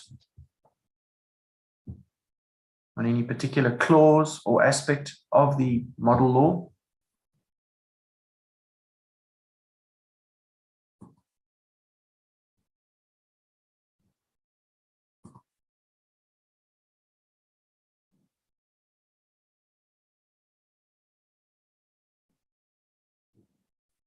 I still see Mr. Mwambazi has his hand up, but either there's audio or there's a decision not to make an oral input. If you'd like to use the chat, please do feel free. Thank you. I see a hand from Brian Dube. Over to you. Yes, thank you very much, moderator. And I want to thank Doc for a wonderful presentation. I hope I'm audible. Am I audible? Thank you. You are. I think the model law is the best practice that the SADC region can come up with to prevent illicit financial flows, as well as to standardize the areas of oversight. We must understand that development is generated to human rights. So the people of SADC have a right to development, and the right to development can only be guaranteed through a standard within the region on how to protect public resources from member states, as well as also how on standard we can also punish those that are responsible for serious violations of good practice. I'm impressed actually by the draft model law presented, because to me, it gives a serious opportunity to SADC. And SADC member states have two options. Those that already do not have PFM laws, they can just adopt this as a law for themselves. And those that already have some PFM laws, but which are inadequate, may actually then also amend or review their laws to make sure that they incorporate the new standards and the modernization that is coming with the model law. This is my view. I'm actually very impressed with the initiative, and I hope SADC states actually adopt this model law and will move forward and actually pursue development as a human rights in the region. Thank you. Many thanks, Honorable MP Brian Dube, for your oral as well as written inputs in the chat. Mr. Greenberg, any responses to that? Apart from wishing to express on behalf not only of myself, but if I may, on behalf of the Technical Working Group, great appreciation for the support offered by the Honourable Brian Dube in his remarks, which are enormously appreciated. I would, if I may, respectfully highlight the link that he adumbrates between human rights and public financial management, which, if I may say so, is not a link that is universally appreciated. And he will note that the model law draws particular attention to the concept of real participation and not merely passive transparency and accountability. And in two key places in the model law, there are administrative law duties placed upon public officials to engage actively with stakeholders from the public who wish to participate, so that proprietary issues in relation to human rights, property issues, as well as broader human rights perspectives, including equality and diversity, to which I referred in its own separate clause in relation to budget documentation, can all be brought to the attention, if necessary, of the courts through enforceable administrative law duties. So I respectfully adopt the link that he draws between human rights and the Public Financial Management Act, and if he or any other distinguished delegate identify ways in which that link could and should be further elucidated in the draft itself, we will be enormously grateful for any such indications. Thank you, Mr. Greenberg. We continue to stream live on YouTube. You are welcome to make inputs in the chat or to raise your hand using the reaction function in the bottom right-hand corner of the Zoom platform to pose any questions or to make a remark. Now is an opportunity to give inputs.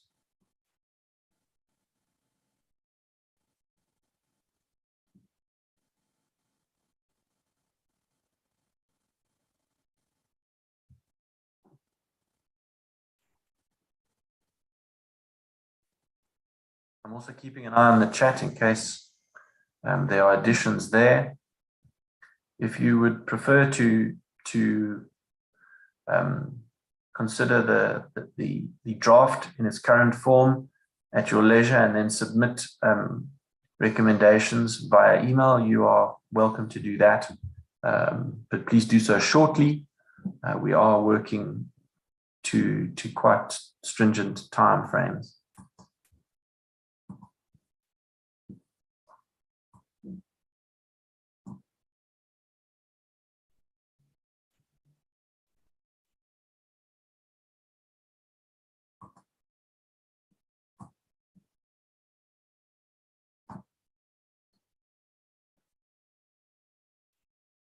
It's now 11:45. We had set aside until just after 1 for any deliberations. So we do have some time on our hands.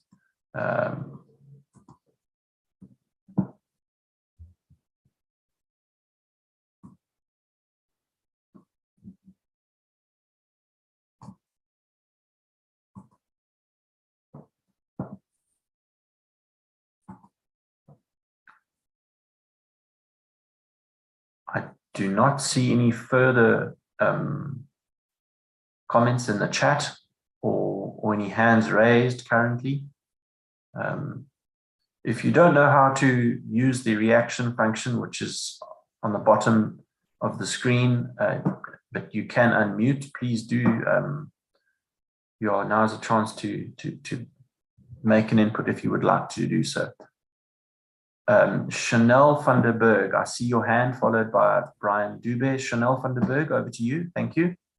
Thank you very much, Chairperson and presenters, for this important workshop. I'm from the UN Office of the High Commissioner for Human Rights. So I would just like to also support what Dr. Greenberg acknowledged and what Honorable Brian Dube had said about the relation of human rights, the right to development, the SDGs in general, which is a human rights-based agenda, essentially. And I think this model law, which I still need to peruse in detail with a human rights-based economist, implicates human rights in two senses. Of course, as we all know, illicit financial flows detract from the resources necessary for social spending. But at the same time, when we speak about debt servicing and fiscal consolidation, it also has serious implication for the achievement of other international commitments, being, more legal commitments in terms of international human rights treaties, as opposed to greater voluntary commitments in terms of Agenda 2030. And as we keep seeing, and we saw with the COVID-19 pandemic as well, is that we need that fiscal space to develop a people-centered economy and a human rights-centered economy. So we need to also be able to show states, if they are to adopt these laws and best practice, how social spending can actually, in the medium and long term, open up that fiscal space needed for real, truly sustainable development. Because as Honorable Dube would also know, the right to development is an amalgamation of all the rights, and we can't advance on one right, for example, the civil and political right to close out maladministration, corruption, and IFFs without simultaneously making progress or not regressing on any other right. So it is a very holistic view that we need to take. And just to note that even when we address debt servicing, we just also always have to think of how to open up fiscal space for rights realization, which will, by implication, also lead to sustainable development outcomes. Over for now, thank you. Thank you, Chanel van den Berg, for the UN Human Rights Office. Fantastic inputs there. Daniel, any responses from your end? I have nothing to add to those comments, with which I respectfully concur completely.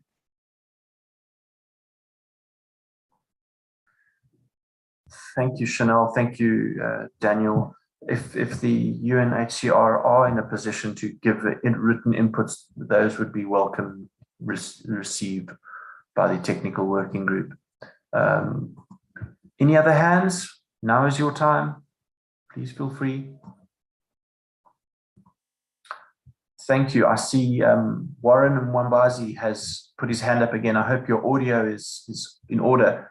Unmute and please, let's hear from you.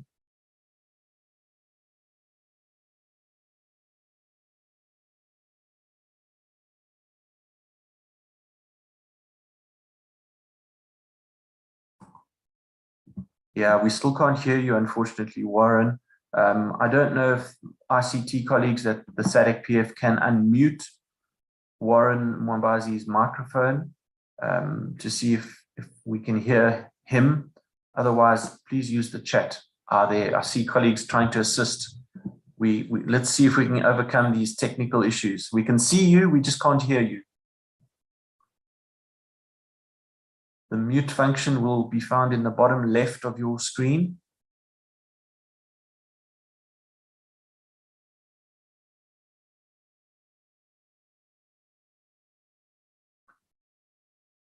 Oh, we can't hear you, unfortunately.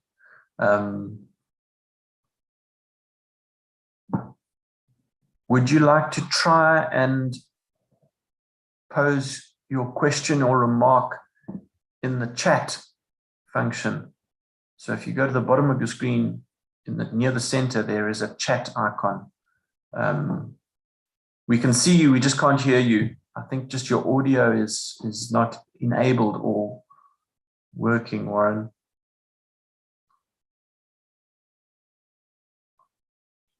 Whilst we wait for Warren to come on board, I see a hand from Honorable Brian Dube.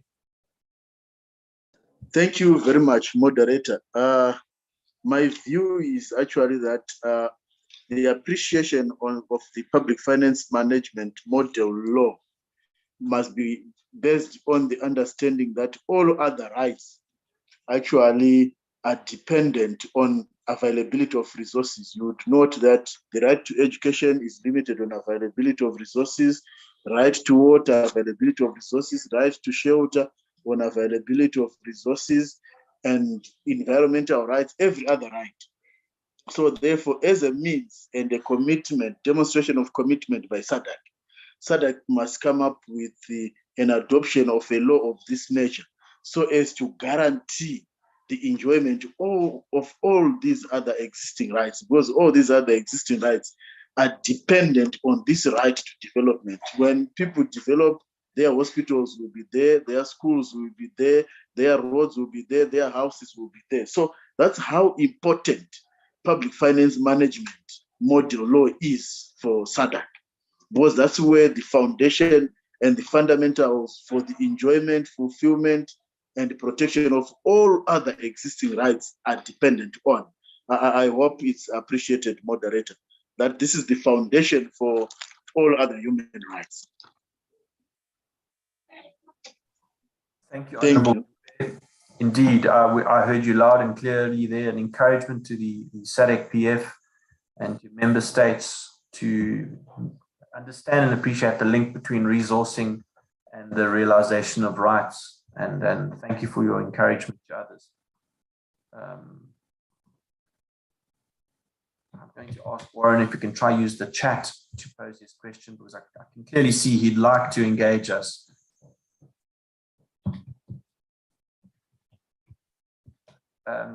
Whilst we wait for his input, anyone else?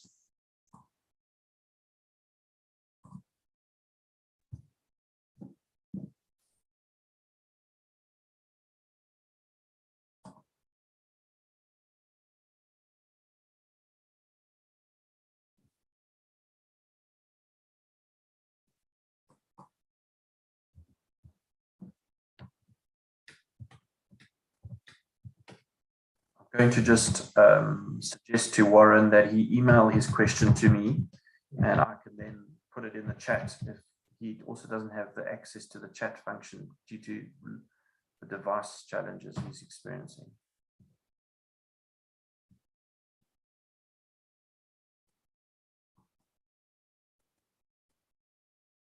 We are in the part of the session where we are inviting inputs from persons. We earlier had a presentation on the SADC model law from Mr. Daniel Greenberg, who is the legal drafter, working with the technical working group established by the SADC Parliamentary Forum to develop this model law. There's been a series of consultations over the past few weeks and months with a range of stakeholders who have an interest in the model law.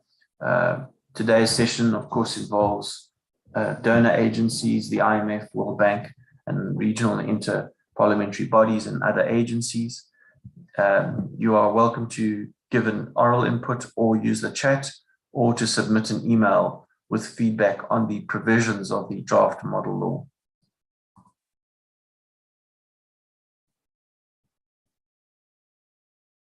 Would anyone else like to unmute and make themselves heard?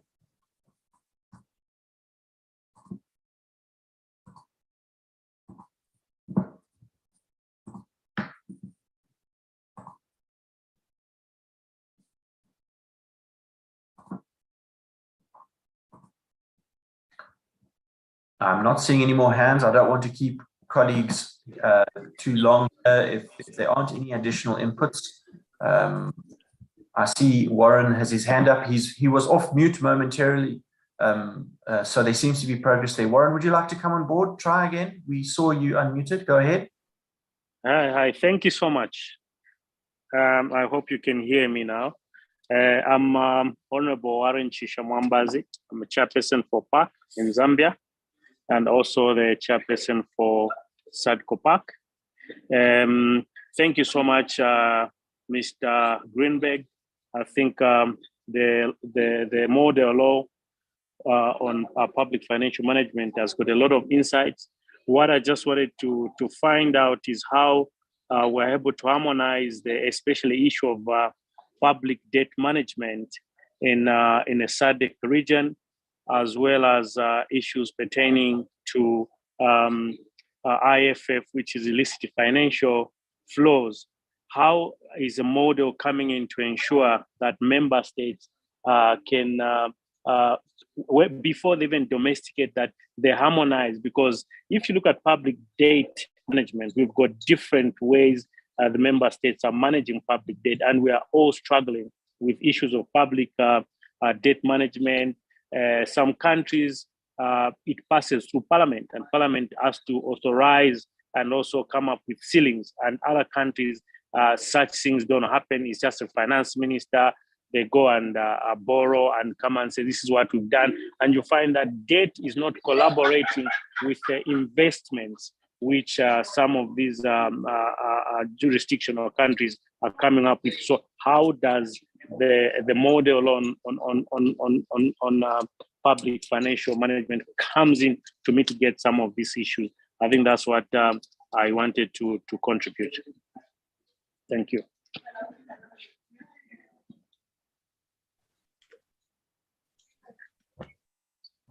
Mr. Greenberg, thoughts in response? Yes, thank you for that. And thank you for that series of observations. I completely agree, if I may, that in relation to debt management, the tension between harmonization, standardization, and local contextualization is as extreme as anywhere else in the draft model law. And I draw the distinguished delegate's attention to a provision that I did mention as I went through the model law at the beginning of Part 8 on government borrowing. And that is classification of public debt in Clause 72, because the core requirement for harmonization is that all states agree that they all understand that they're talking about the same thing. And one of the difficulties in relation to discussions about government debt control and management is precisely that there are different understandings, as the distinguished delegate observed, as to what counts as debt. And the classification exercise, which, as I said in my remarks earlier, is designed to catch anything that imposes an actual or contingent financial liability on the state, is the first process towards a harmonization, because it means that the conversation being had in all member states is based on an equal understanding of what government debt is.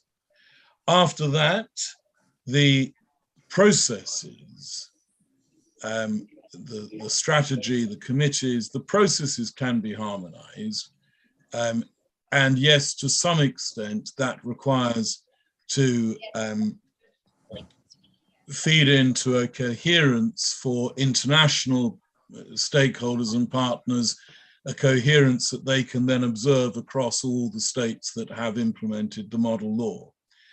But again, yes, political considerations come back in and will require contextualization in particular jurisdictions. So I completely accept the premise of the question that balancing harmonization and standardization with effective local transposition and domestication is particularly challenging in relation to debt management. I think the model law shows the core planks on which we think that balance can rest. But again, if the distinguished delegate or others have written observations as to how that might be nuanced and evolved, I will be particularly grateful and I will look at them with great care.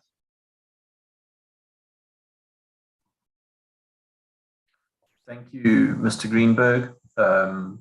Thank you, Warren Wambazi, for that observations and inputs there. Well done on overcoming those technical challenges that we encountered a bit earlier. Again, like we said, just if you would like to have some time to go through the various provisions, we welcome written inputs to inform the drafting process. It's now just after 12 o'clock and in Central Africa time. And are there any other inputs? I did see the Secretary General come on screen a bit momentarily earlier. I just wanted to see if there are any other remaining inputs and whether, if they aren't, if the Secretary General would like to make any remarks at this stage. Our thanks to the SADC PF for holding and managing this process, providing the leadership. Thank you very much, Kay and Dr. Greenberg and participants who have come on board today for this important session. I would also just like to make a few observations based on the questions that have been flighted this morning. That as UN partners, we look up to you to assist us develop an architecture that can take forward the model law in terms of informing members of parliament or the institution of parliament foremost and stakeholders. I would not go back to what has already been reiterated in terms of the threat to not having a robust PFM system. And I would like to encourage you to partner with the SADC Parliamentary Forum. We see a lot of good work that has been done, particularly by the UN financing project, which is doing capacity development sessions to simply continuously monitor and measure and map and compare financial flows as one instance.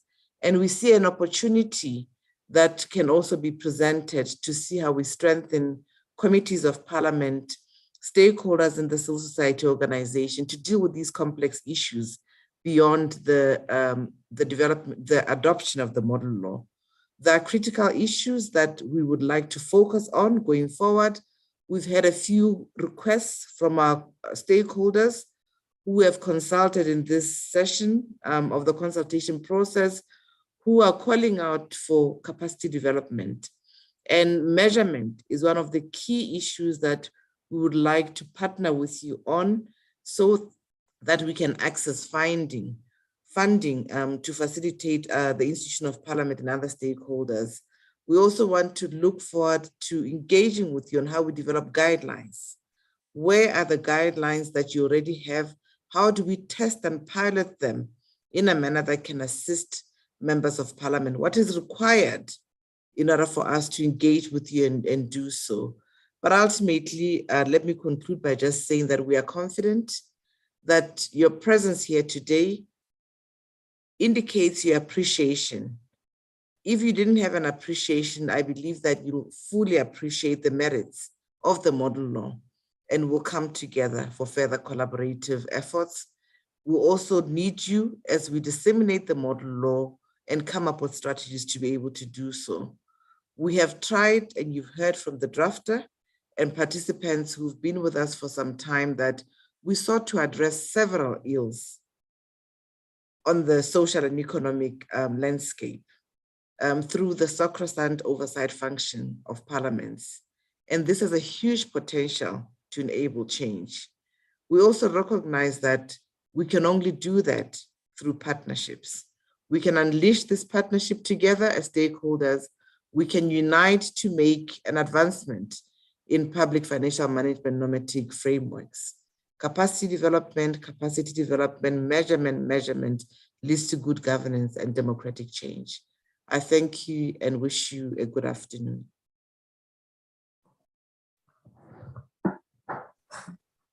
Thank you, SG, for those remarks and responses. I do see that Mr. Warren Mwambazi has made another remark in the chat. So just drawing colleagues' attention to that. He says, I'm also interested in public debt management and bonding of sovereign wealth and how the model law on PFM can address or mitigate these issues in the SADC region. We would welcome your consideration of part 8 of the model law. If you feel there are gaps or areas where it could be elaborated on further with those observations in mind, please drop us an email on those aspects if you feel there could be additional clauses or strengthening there. If you allow me, apologies, okay, just to invite stakeholders, we have a committee sitting from the 27th of April until the 4th of April. But the model law is going to be read clause by clause on the 28th and 29th of April. If you would like to attend this session where members of parliament in the region are going to be validating the model law, they will ask questions, they will need input from citizens of SADC. Kindly write to the SADC PF. The same email that invited you will share a link with you to join the proceedings. Thank you very much.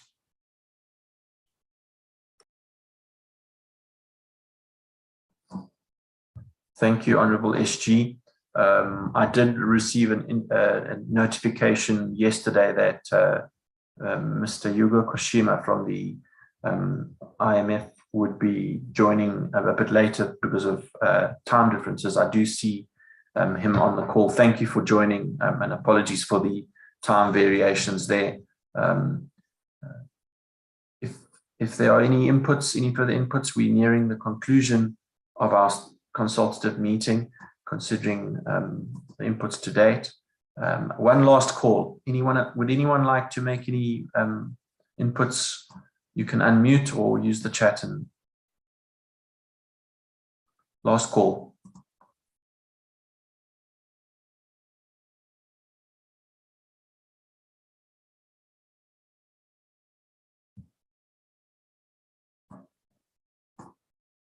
I see, Mr. Koshima, you put your video on. Thank you for connecting with us in the early morning there. If you'd like to make any inputs, you are welcome to at this stage, but you don't have to, but the floor is yours if you would like to. Thank you. Yeah, indeed, I prepared some very short presentations for today's meeting. I apologize, I joined a little bit late. I'm on the other side of the planet. But if I may, if you can give me like 10-15 minutes, I can share my thoughts on this document. Would that be okay? I see the SG nodding. I would certainly welcome them. If the ICT team can provide Mr. Kushima with hosting capacity so that he can share his screen. Indeed, he is able to share. I think it's working, yeah. Okay, thank you very much. And then good afternoon to all the participants, Honorable Chair. I'm Yugo Koshima from the Fiscal Affairs Department of the IMF. I'm currently the economist at the IMF, but previously I was the lawyer at the IMF legal department. And with that capacity, I was involved in reform of the PFM law in several countries in the regions, including like East African communities, recently the Rwandas, and a few years ago in Tanzania, Zanzibar, Eswatini, the Lesotho, some West African countries, etc.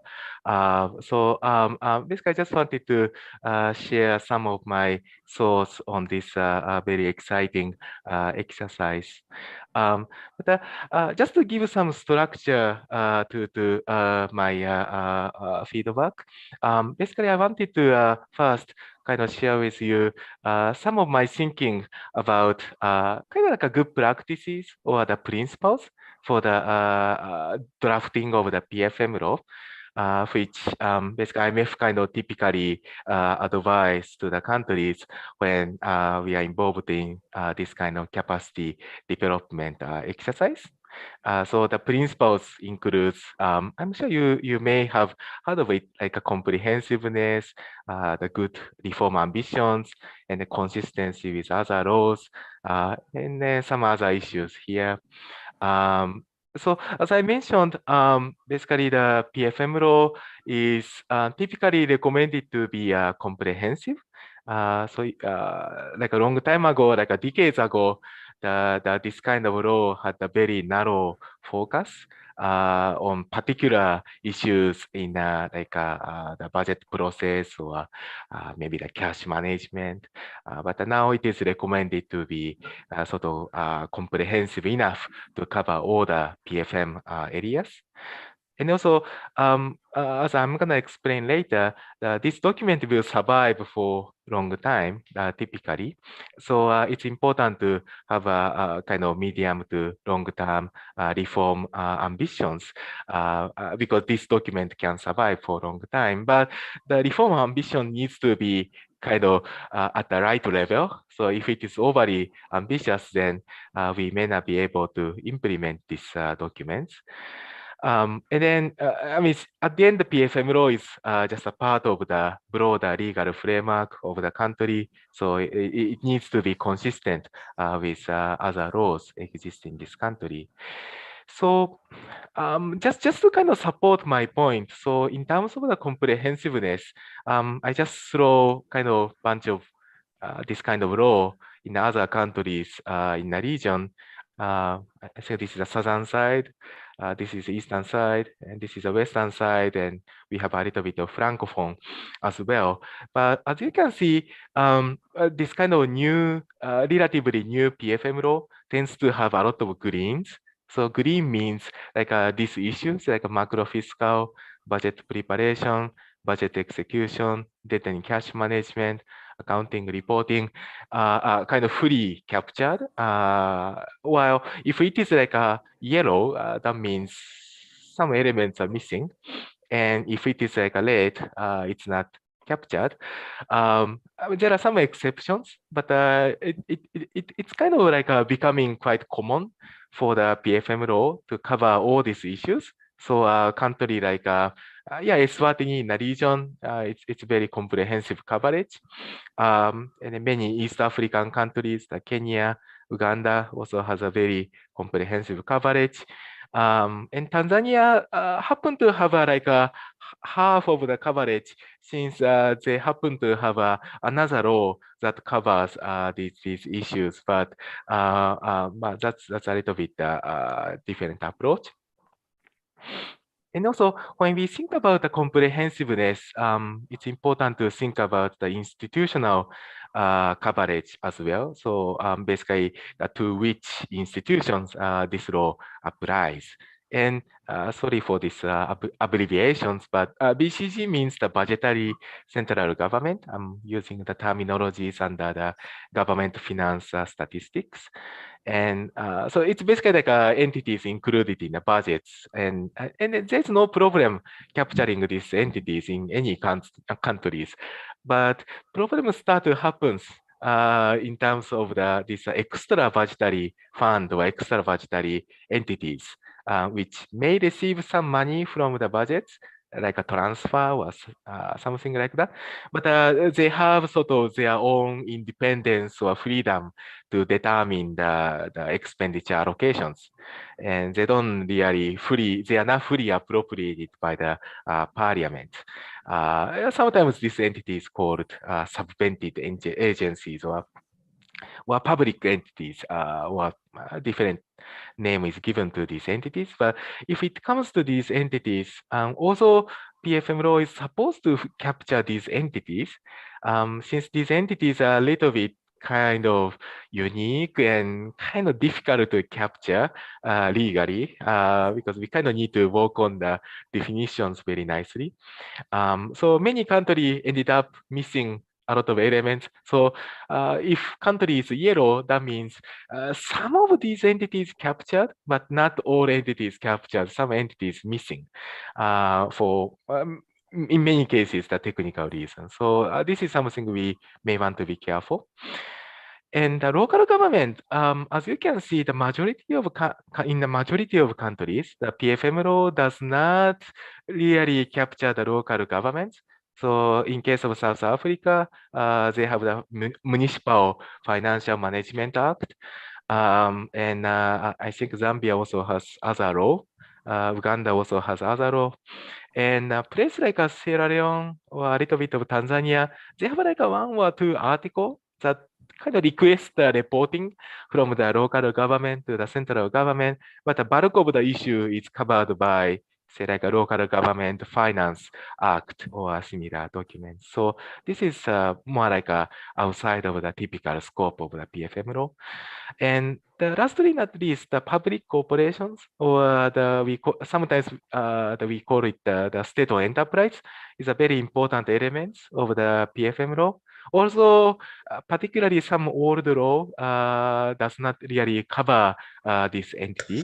But it's important to have some law that capture the state-owned enterprise. So if PFM law does not cover the state-owned enterprise, then we need to have some law like the Public Corporation Law, State-Owned Enterprise Act, to make sure that we establish the so-called financial oversight of these entities. Sorry. So that was a little bit of my background. So I have had a chance to take a look at the draft model PFM law, and I have some observations in terms of the comprehensiveness. So draft model PFM law covers a lot of PFM areas. So it's quite comprehensive, but there are some exceptions to that, if I understand correctly. So for example, usually a lot of countries, as you can see, has a chapter on macro fiscal policy or fiscal policy making, or the kind of chapter. And that chapter usually talks about the process before the budget preparation. So nowadays, it's important to have a top-down budget process where the first people decide the amount of the revenue, and then amount of the deficit that they can finance. And then they go to the expenditure allocations. In all the good days, things goes vice versa.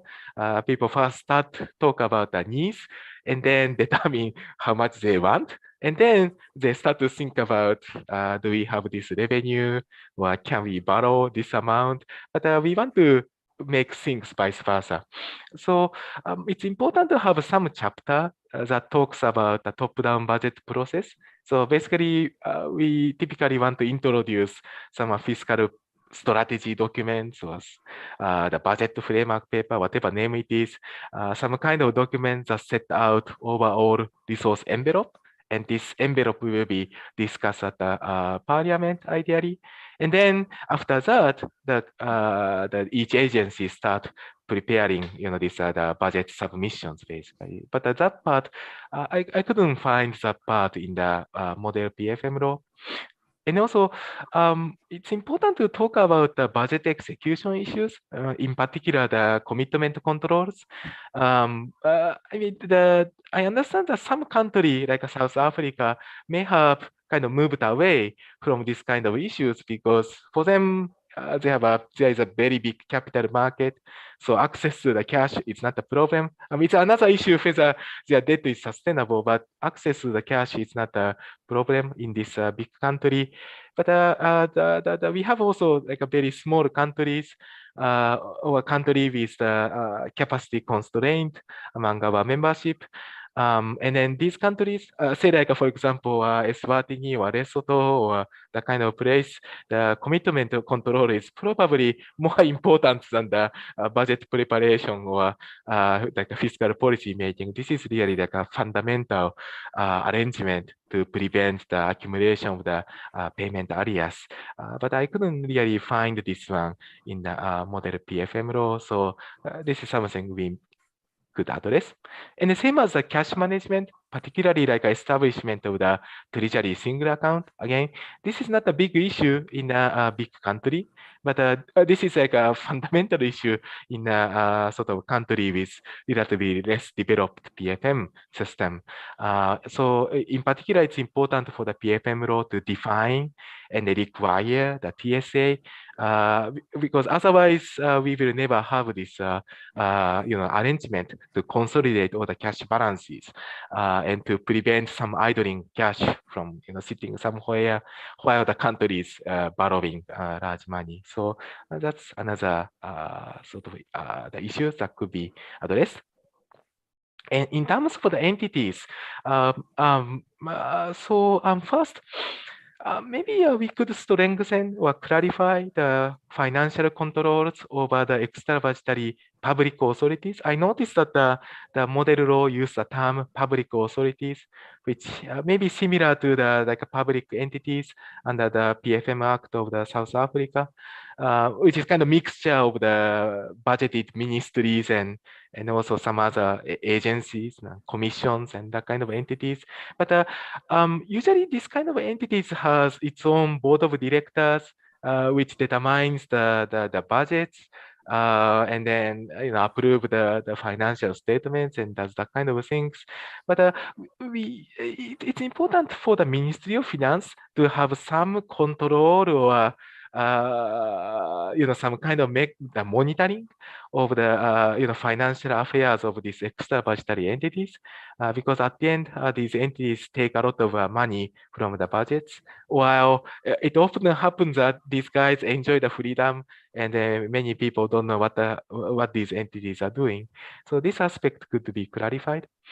While as I looked at in the previous slide, not many countries include the state governments or local authorities in the PFM law, simply because the intergovernmental fiscal relations are quite different across the countries.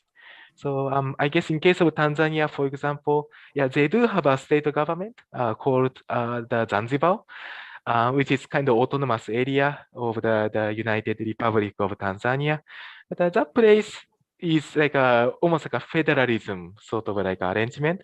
So basically the law of the sort of like the United Republic, so like a federal government, does not apply to the Zanzibar if it comes to the PFM issue. So basically PFM law of the mainland Tanzania does not have a jurisdiction over the state government. So I'm not sure we can include these elements in the PFM law. The same as the local authorities. For example, in case of South Africa, as long as I understand, the municipalities are very independent fiscally. And in that case, it's probably better to have a separate law, because the lawmaking process for this kind of like a very autonomous local authorities, probably different from the ordinary law of the central government, because we need to have a, a different stakeholder consultation process, or sometimes even the parliament has the different committees to talk about local government issues. So, my suggestion is maybe we could make these state government and local authorities like optional, and so country can choose. And lastly, not least, I noticed that there is a chapter on a state enterprise. It's a very important chapter, and then I'm glad to see that chapter in the model PFM law. But I think we could beef up the contents a little bit. Currently, it is focusing on the definition of these entities, which is important. But at the end, the financial oversight of these entities is really the core. So we kind of need to talk about who approves the budgets, and then what is the role of the central agency, like the Ministry of Finance, and who receive the financial statements, and what kind of measure the central government can take when these entities start to have the financial problem. So that's my comment on the comprehensiveness. That's actually the bulk of the comments. But if I may, I could also mention a little bit about the reform ambitions. So basically, it's important for the PFM law to include the medium to long-term reform goals or reform agendas, because the PFM law tends to survive for a long period. So the previous South African law survived for 24 years, and the existing one was approved in the 1999. So it's almost the same time, like a quarter century. And the previous law in Lesotho also survived for 23 years, and the new one is like 10 years old. Some countries replaced the PFM law a little bit earlier, like 15 years. Some countries much earlier, but if you replace the PFM law like in 3 years, like CEMAC did in 2011, maybe they didn't implement this old law, so they are a little bit wasting their time. But generally, the PFM law survives like 15 to 25 years, so we need to kind of look for the future, but also this kind of reforms has to be feasible depending on the level of the capacity. We cannot require something that is not possible. So this is just an illustration of the South African municipal finance management law, and they have a very nice this table, which sort of differentiate the time when this law is implemented across this municipality with high capacity, medium capacity, low capacity. But as you can see, the low capacity entities require a lot more time to implement this kind of law. And same things happen at the national level. So feasibility is another important aspect to think about. And also, when we approve this kind of law, people tempted to carry over the provisions from the old law because people are really affectionated to the provisions in the old law. So this is some extreme example, but when the Sierra Leone approved the financial management regulations in 2007, actually the 3/4 of this document is just a carryover from the old regulations, probably going back to the colonial time. And none of this is even relevant to the current environment. I'm always joking about this, but there's some article that talks about the color of pen when you keep the book. Because the green pen is reserved to the auditors. So we have to use the different color of pen when we keep the book. But we don't use the notebook anymore to keep the book. We use the IFMIS, the computers. So those articles are useless. So we need to eliminate this kind of existing and outdated sort of provisions when we have the new law. So in case of draft model PFM law, it is really forward-looking. It has a lot of good reform agendas, but there are some requirements which, in my view, may be very difficult to implement in countries with a capacity constraint. I have visited quite a few your membership countries, so I know that some of the countries have a very limited capacity. For example, Lesotho, Eswatini, Tanzania a little bit, Zanzibar, some other place. So, for example, there are like a series of the documentation requirement, something about this kind of performance-based information. So there's an article on the development objective, sustainable policy, SDG, some other international commitments, and then equality, diversity. I mean, of course, these are the very important concepts. The SDG is very important. The equality, diversity, it's crucial. But if we look at these sections, there's nothing but just a documentation of these some policy agendas or evaluation of these policy. But at the end, producing this kind of documents kind of require a lot of capacity, but some, of the countries that we have only like 2-3 people in the budget department who are kind of juggling so many different things. So I think it's good to make sure that this kind of like a documentation requirement is feasible across all the membership countries, and maybe we can increase a little bit of flexibility so that the country can choose what kind of documents they want to produce. And also, interestingly, also the draft model law generally eliminates all the sort of outdated practices. There are 2 parts, part 4 and part 5, which look really like a law of the 1950s. I saw these things a lot in the PFM law of the colonial time. But part 4, public funds. And it's interesting that this law kind of start with the fund before they go to the budgets and other issues. That was really like a classic sort of arrangement of the PFM law. But we are kind of moving away from this cash-oriented sort of approach. We want to start from the macro-fiscal, coming on to the budgets, and then go to the execution, and then finally we reach the cash. So, and then in this part, basically, there are a lot of articles on like a trading account, which is an extra budgetary arrangement with some kind of free access to the resources. It's a very bad arrangement, and some membership countries struggling with this entity. So we don't want to endorse such arrangement. And there's sections on the retention funds or something, retention accounts. But the retention account goes against the idea of the TSA. Many countries struggle to get rid of those arrangements. So we don't want to endorse those practices. And then part 5 has it's mainly focusing on the appropriation EI, but that was also like some bad practice to sort of like accommodate sort of a lot of external grants. So basically, when the country doesn't want to budget the external grants, they use the appropriation EI, but that is not really a good practice. So I think this is some kind of legacy of the past, and then we kind of sort of ended up just carrying over this kind of old provision. So it's good to revisit these old articles and then clean it up. And then consistency with other laws. So I mean, of course, this is a model law, so we cannot really assess the consistency with the other laws in the particular countries. But there are some chapters that are likely to, create overlap with other laws. So there are some unusual contents in this the model PFM law. So, for example, part 6, the parliamentary controls, which is predominantly about the audit issues. And of course, audit is really important, including the roles of the PAC committees.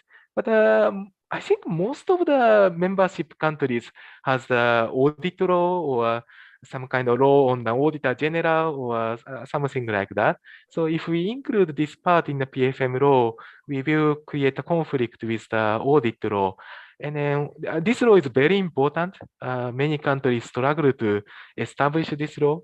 And then we have like a series of the international standards to talk about this audit law. So there are a lot of considerations given to these documents. So we usually don't want to create overlap with the audit law because it's such a sensitive document. And same as the procurement, usually most of the countries, except probably for the South Africa, has the public procurement law. And then this is sort of like a self-contained area. also it's highly related to the PFM because this one applies to both public and private sector. So since we already have another law, probably it's it might create the conflict with other law if we include this part in a PFM law. So maybe we could include more like a reference to the public procurement law to address the procurement issues. And also, there's an interesting part on the cryptocurrencies. I must admit, I know nothing about the cryptocurrencies, but intuitively, I think this is more related to the central bank or some kind of financial regulators, because we want to regulate this kind of electronic currencies. So if we include this in the PFM law, maybe we might create some overlap with the financial regulations created by the central bank. And also similarly, I see some enforcement powers of the parliament to address some corruptions or misconducts. Of course, enforcement power is very important, but it's a little bit unusual for the parliament to exercise such like a law enforcement role. Because first, parliament is a lawmaker rather than a law enforcement. And also, this kind of law enforcement powers may create a conflict with powers of the independent entities. Basically, a lot of countries created the independent entities in order to make sure that these law enforcement powers are exercised by the independent entities. So we don't want to probably create a conflict. So one thing is, for example, Section 113 allow the parliament to dismiss the public official by the resolutions. But that is typically the role of the public service commissions, because we want the independent agency to sort of assess, this needs of the dismissal. It's kind of like a quasi judicial entities. And also, I see the Section 14 on the complaints portal, where the citizen submits some complaints to the parliament, and the parliament issues some orders that will override or bind the governments. But I think that is typically the role of the anti-corruption commissions. They are the ones who take this kind of complaints and then exercise the powers. So anyway, at the end, it depends on the countries in terms of the institutional arrangement. But we don't want to probably create a conflict with this kind of independent agencies. I'm almost done. So there are two other issues which are still very important, but this didn't fit in other slide. So first, I see the 60% of GDP debt ceiling. I mean, generally, it is a good practice to be very transparent about the long-term fiscal policy, and having the fiscal rule is the one way to do that. But my concern is that the membership countries have a very sort of a different sort of fiscal status. So 60% works well for some countries, but for other countries, maybe this is too high, or maybe this is not consistent with fiscal policy they are doing. So basically, we need to really tailor, this kind of like a level of the fiscal rules or objective to each individual countries, and we have to do a lot of mathematics. So unless we have the common currency or something like that, probably it would be better to include procedural rules rather than to set out some specific numbers in the law, because it's very difficult to come up with the numbers that universally applicable to all the membership countries. So that's one suggestion here. And also, these are microscopic issues, but the controls of the government on lending and the guarantees could be strengthened. The model law is very open, so that even the government can lend money to the commercial banks, so that I don't know, they can pass on this money to other entities. But this kind of practice is useful for the advanced economies or big countries, maybe South Africa, I don't know. But for the small countries, this kind of on lending is like very prone to abuse. I see in other countries where there's a long list of the on lending given like 30, 40 years ago, and none of this has been paid back. So this is like a disguised like expense So we really want to be tough on this item. And same as the guarantees, I see some sections that say government can guarantee the government, but that sounds like a self-guaranteeing. So Ministry of Finance is guaranteeing on the claim of the government, but Ministry of Finance is part of the government. So that probably doesn't work very well usually. And guarantees are, kind of like a prone to the abuse. So I see in other countries where the Ministry of Finance guaranteeing the areas of the other ministries, but first, it doesn't make sense. And then second, basically this kind of like a guarantees are sort of like used as some kind of IOU for other ministries to get something from the suppliers. So basically we need to tighten the controls over this kind of arrangement. And this is just my question. So this is all what I have. So thank you very much for listening, and thank you very much for this opportunity. I'm very happy to be present today. So thank you. So I stop here. Thank you, Mr. Koshima. Please, could you kindly share your PowerPoint presentation with the technical working group so that we can look into some of those aspects, areas that you've made recommendations on. We'd also welcome actual text on some of the clauses where you feel it could be strengthened. Daniel, would you like to provide some responses, please? I can give a very quick couple of responses, and we would be grateful for submissions, but the distinguished delegate will need obviously to refine his remarks. I mean, for example, section 113 has nothing to do with dismissal, it's about disqualification. So there is some serious refinement to be done, and then we'll be enormously grateful. Macro fiscal policy is dealt with in clause 59 and will partly be dealt with, of course, by administrative action prior to the budget submissions. Budget execution is dealt with by a combination of administrative undertakings and throughout the bill at various levels. Cash management is dealt with in part 4, and the various accounts were specifically required by different member states to reflect their particular financial arrangements. It's very important, as was said earlier before the distinguished delegate so kindly joined us, that we have to contextualize in local areas as well as providing overarching standardization and harmonization. The inclusion of state-owned enterprises has been specifically requested by a number of member states and the technical working group. But of course, we are perfectly well aware that they need to have separate approaches, which is why schedules 1 to 3 provide for modification. The same goes for the comments on local authorities. Yes, of course, local authorities have different arrangements, hence the modifications in schedules 1 to 3. The suggestion that parts 4 to 5 are a colonial legacy based on the 1950s inheritance is simply, I with enormous respect, reject that. I was the author of the 2005 United Kingdom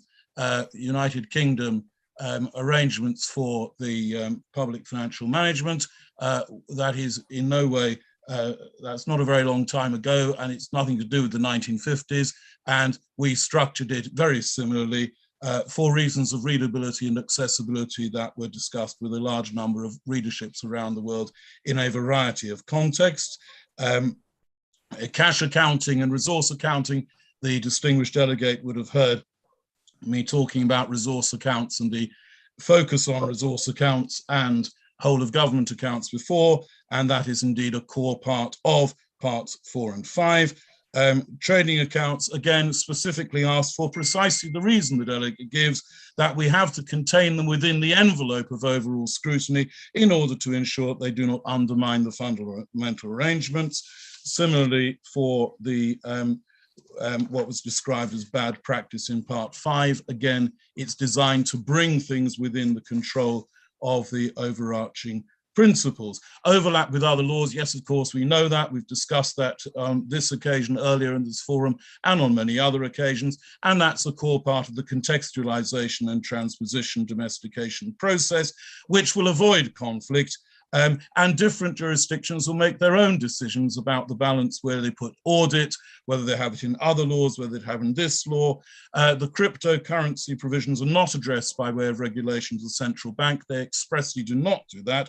They are addressed to oversight of the central bank regulatory functions as set out in Part 12. Section 113, as I've said, is nothing to do with dismissal, it's about disqualification. And I've already mentioned the separation of powers that the distinguished delegate would have heard us discuss earlier on in the session. And finally, on lending, yes, again, that is something which is capable of being misused. We're very well aware of that, which is precisely why we want to make provision for it to bring it within the envelope. So I thank the distinguished delegate for his enormously important and valuable observations. I look forward very much to seeing them in writing, and I hope that he will refine them to address the specifics of the model law as set out in my remarks just now before he very kindly submits them. Thank you very much indeed. Thank you, Mr. Greenberg and Mr. Koshima. I do see Honorable Brian Dube has provided some feedback in the chat on the Public Accounts Committees, given his experience there and in relation to the concerns of overlap with commissions and his views there. Thank you for sharing those. I do think we are about to conclude.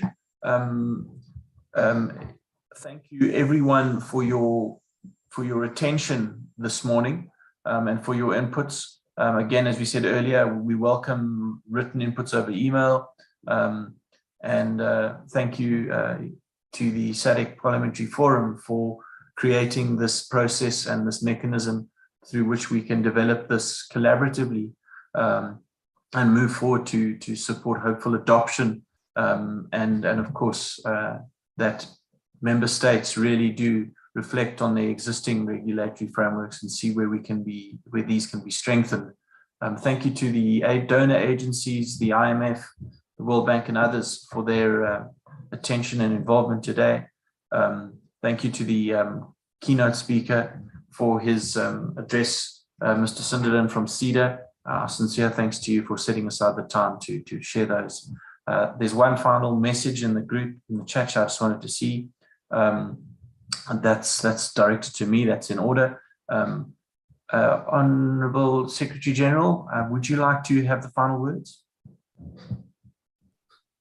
Thank you very much, Kay. I thought I had my final words, but just to encourage the presenter to share with us his contribution, and we would look at it as you've already indicated, and that we believe that the focus of the model law as presented, especially as it relates to parliamentary oversight, was really to address the gaps that have been there and the needs to empower, the Public Accounts Committee, respecting the separation of powers. So I believe that that should be underlined, because that conflict should not be seen to be introduced by the Public Financial Model Law. So we're looking forward to his comments, and he could also engage further with Dr. Greenberg for context and other issues in the technical working group. So we'll share the email so that we benefit from Dr. Hugo Koshima. Thank you very much. Thank you, everyone. This concludes this consultative meeting. Have a good afternoon or morning. Thank you, Kay. Thank you.